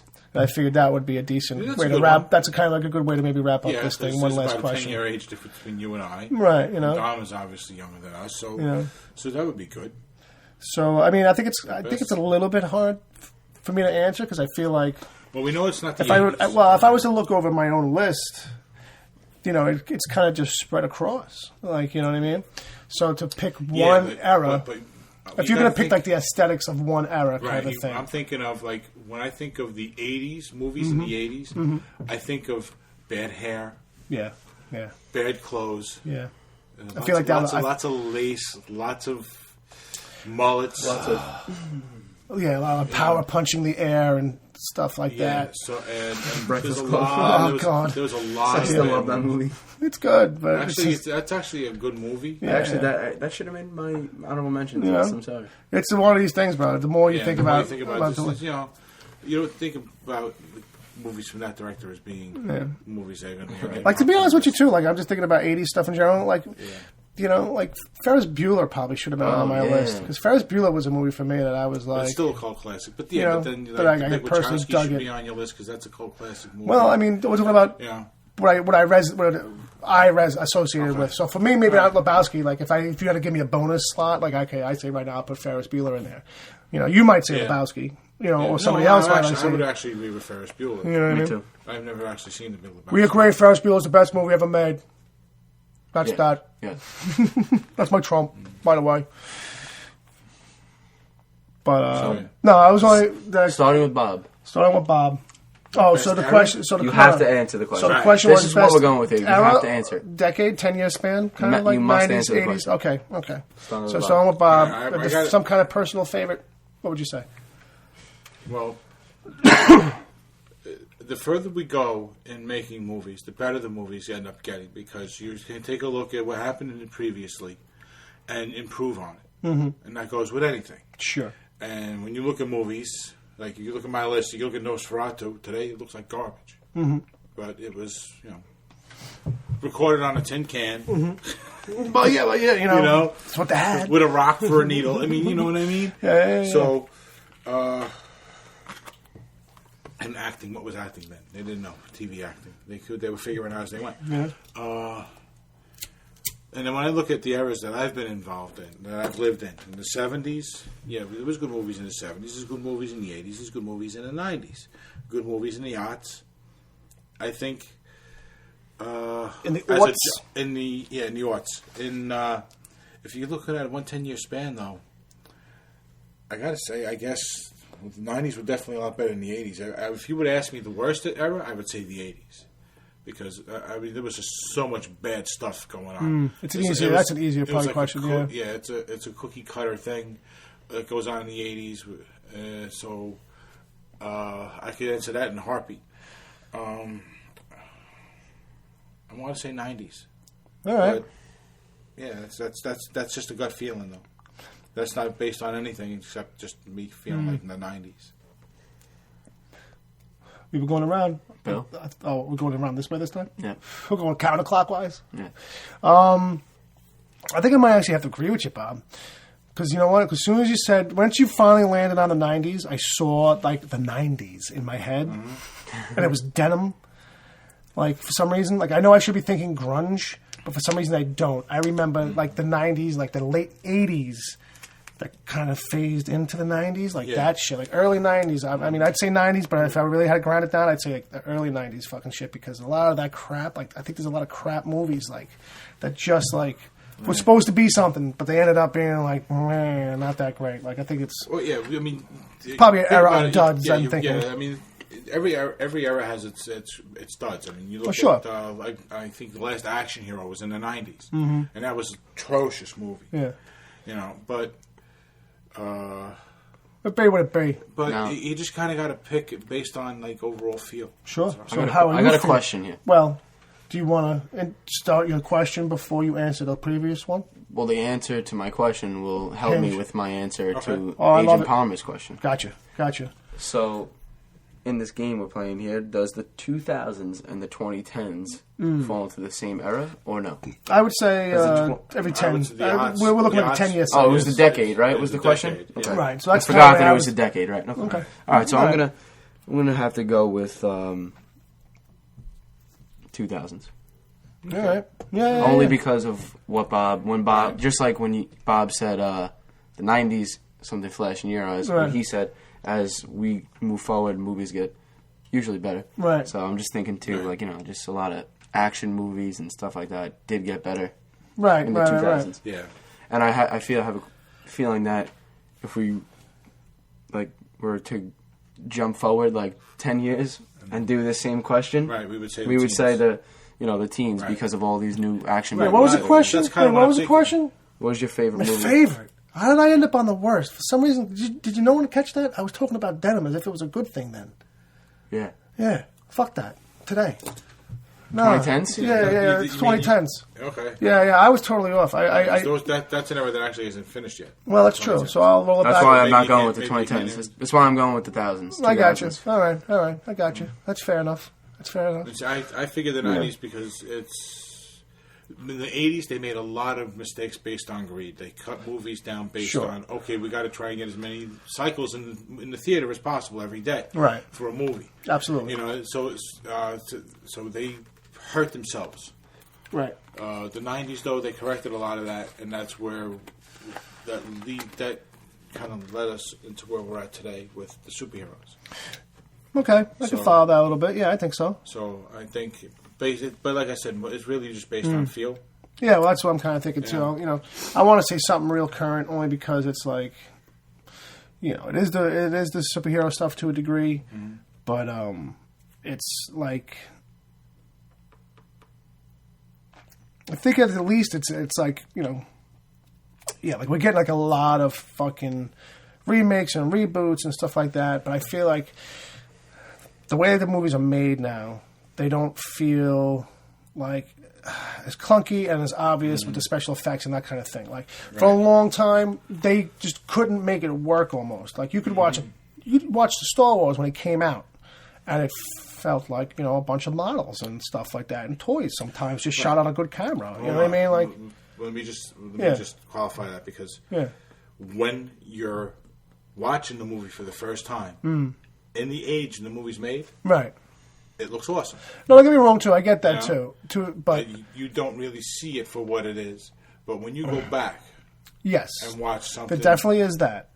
then you can start seeing it for what it is. Like you watch the 7 Seas of Sinbad, and now you see the claymation dolls that it is. Right, you sure. know, back in the 7. And then back then, you would just be wowed. You'd be wowed by it because it was the most amazing thing at the time. Right, it was the most amazing. It's on the screen at all. Sure. Is a major accomplishment. Right, it's the magic of the moment takes you past that criticalness. Right. I could totally see that too, which is conversely a thing that I worry about all the time too, or not worry about, but as I've thought about it, is like, you know, there's a generation of kids, and maybe even to some degree Dom, who are growing up with special effects that are so good and so seamless that it might make it hard for them sometimes to distinguish, like trying to watch a movie objectively sometimes, like, oh, well, what is actually real in that scene and what's not. Right. Like if you're a little kid now and you're watching something, let's say as dopey as Star Wars is, but the first Phantom Menace is or something like that, so it's like, you know, Jar Jar Binks looks like a real fucking person in a real room, like to a degree, and it's like, you know, is there like a, you know, I feel like when I was a little kid, you caught on to the phoniness of it quicker. Like I wonder if like little kids nowadays, it's like it takes them a little longer to kind of spot shit because it's so well done now. Okay, I got you. You know what I mean? Like what is fake? You know what I mean? To shed light on that, yeah. As a youth, yeah, I do feel that way sometimes. I don't know. Actually, I feel that the opposite. I feel that because I'm so used to having like, you know, CGI and great effects that I can easily tell when stuff is not the way it would be now. You know what I mean? You've seen so much shit that almost like you're expecting everything to be fake almost. Like the other day, it's like actually who's the real guy in the scene as opposed to like, you know, the other day I went back and I watched the first 2, like the original Star Wars. Okay. On the VHS my dad has. Nice. And, so I've seen slightly remastered.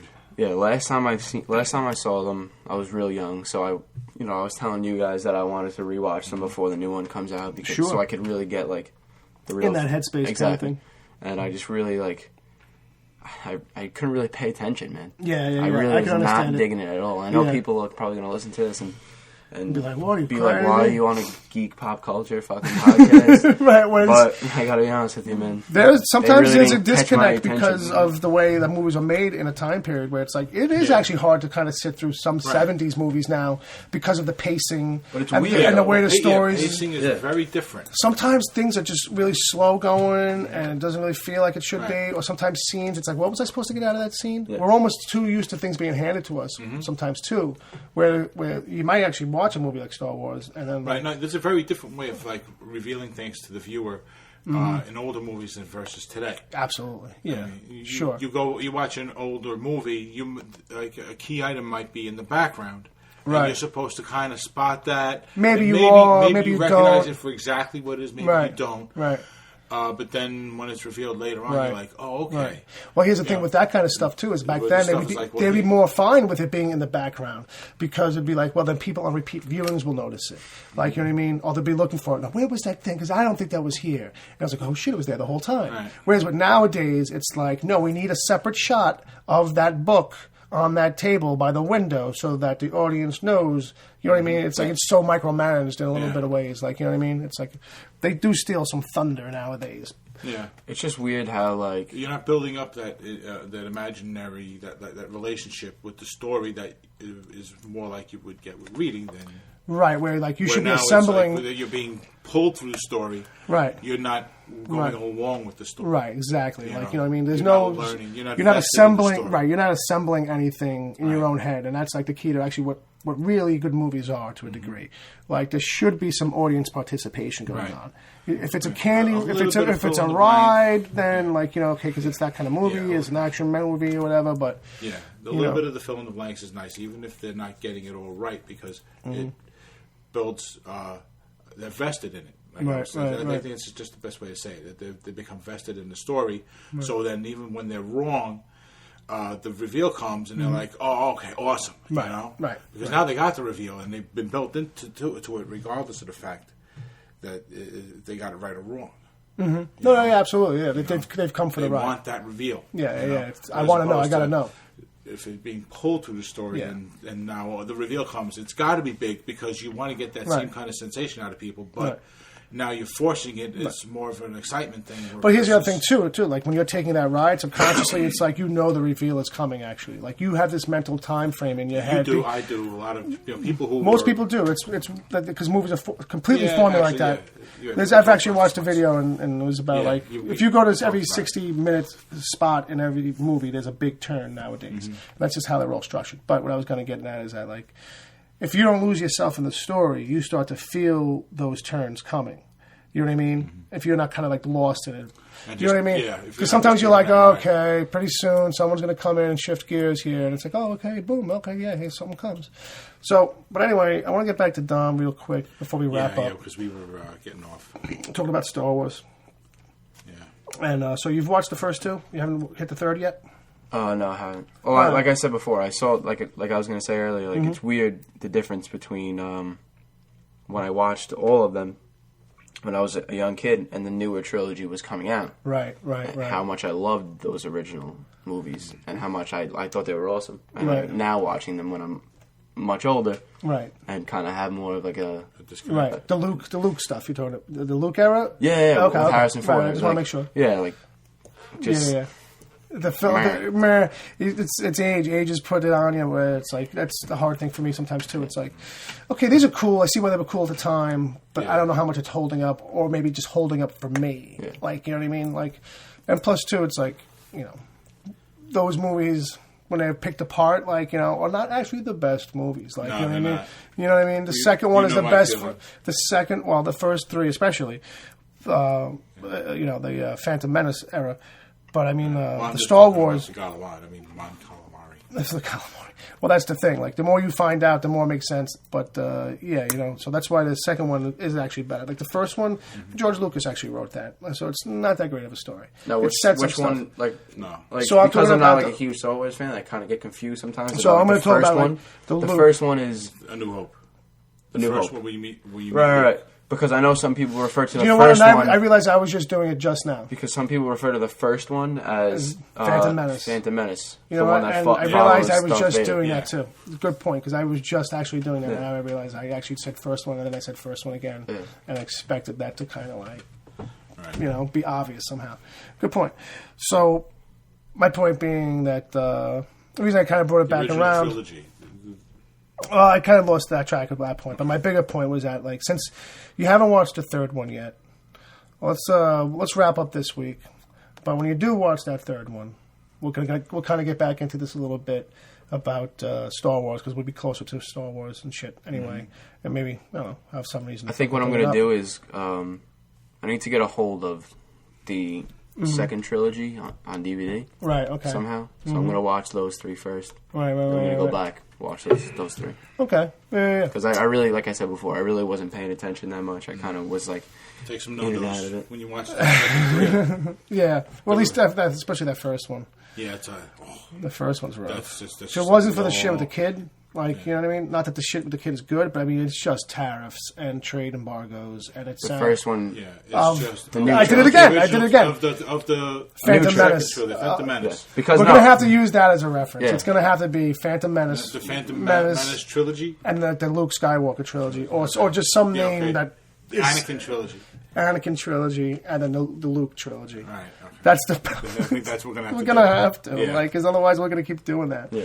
You know? And I think people that actually like are huge Star Wars fans, they really consider the first episode, which is right, because that's the first one that came out. The Phantom Menace or the Luke? Phantom Menace. No, first episode. Phantom Menace. Well, I think that's in the storyline. Yeah, that's what I'm saying. Like, that's what they consider, because when people tell you the timeline. The third one, the fourth one is the first one because it came out before. Well, which timeline? Are you doing the timeline of when they were revealed and brought to audiences, or when they were like in the actual chronological timeline of that universe? The way I think of it, and the way like real hardcore Star Wars fans think of it, Phantom Menace when they say the first one, they say Episode 1, Phantom Menace, and they tell you don't even watch that movie if you're a new viewer of the two trilogies. You really don't need leave that one out and start at the second one. Crap well, actually, what's funny is there's I forget what it's called. You can look it up. Patton Oswalt was talking about it, but there's actually a sequence of watching them that actually... if you play, like, Pink Floyd album, yeah, it'll sync up. It'll all sync up.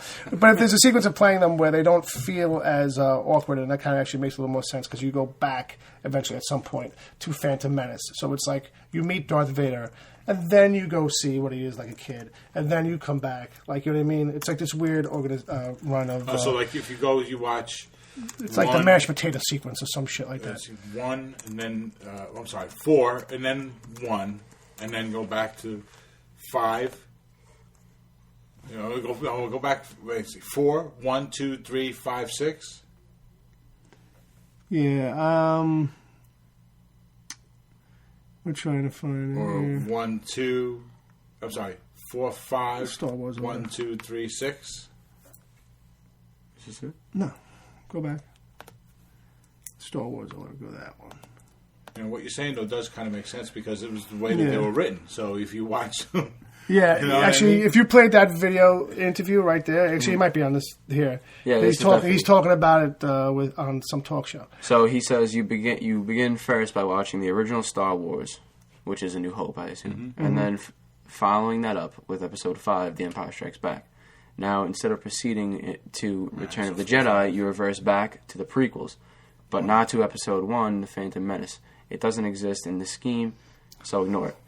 Go instead to Episode 2, Attack of the Clones, then to Episode 3, Revenge of the Sith, where you watch Anakin Skywalker's descent into evil as he becomes Darth Vader, and then finally, watch Return of the Jedi, where Luke Skywalker redeems his father and defeats the Emperor.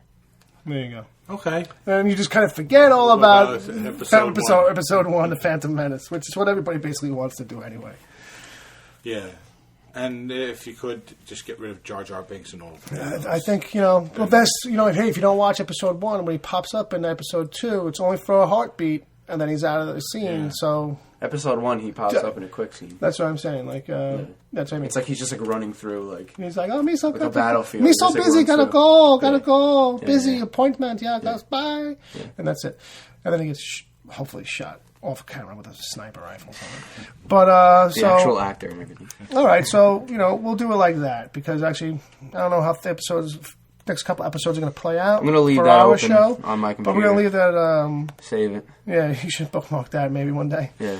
But, yeah. I'm going to go back and watch. I'm going to do that. We'll revisit the Star Wars stuff one day with you and get some of your perspective on it, because it's like not new for you, but you are revisiting it. Absolutely. So that'd be cool. Mm-hmm. Yeah.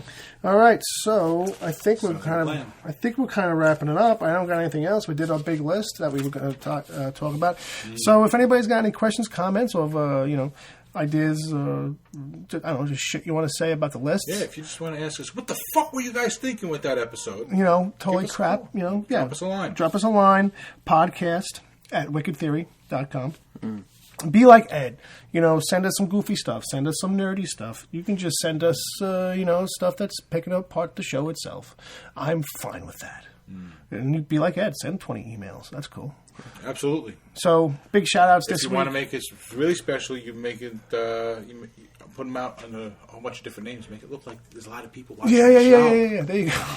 There you go. That's the way to do it. Start up some fake accounts, people. So, big shout-outs this week to Big Ed O'Hare, to Agent Palmer, and to 7 Days a Geek. 7 Days a Geek, to those guys, because actually, and in a big way to Grant over there from the Stranger Conversations.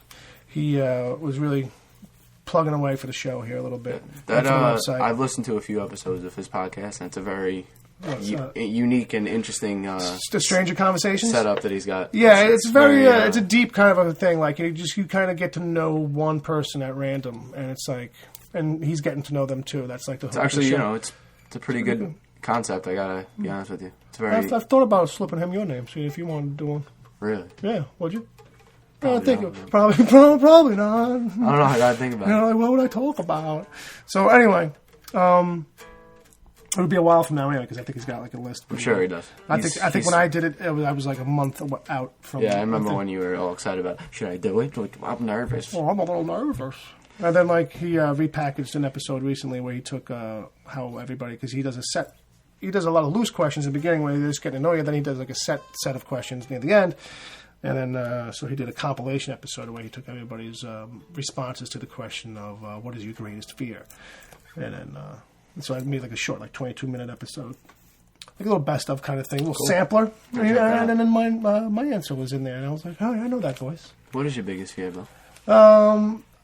You know what's funny is I was listening back to that, and I'm like, I don't know if that's my greatest fear. And I thought of something while I was sitting there listening to it, and right now I can't fucking remember it.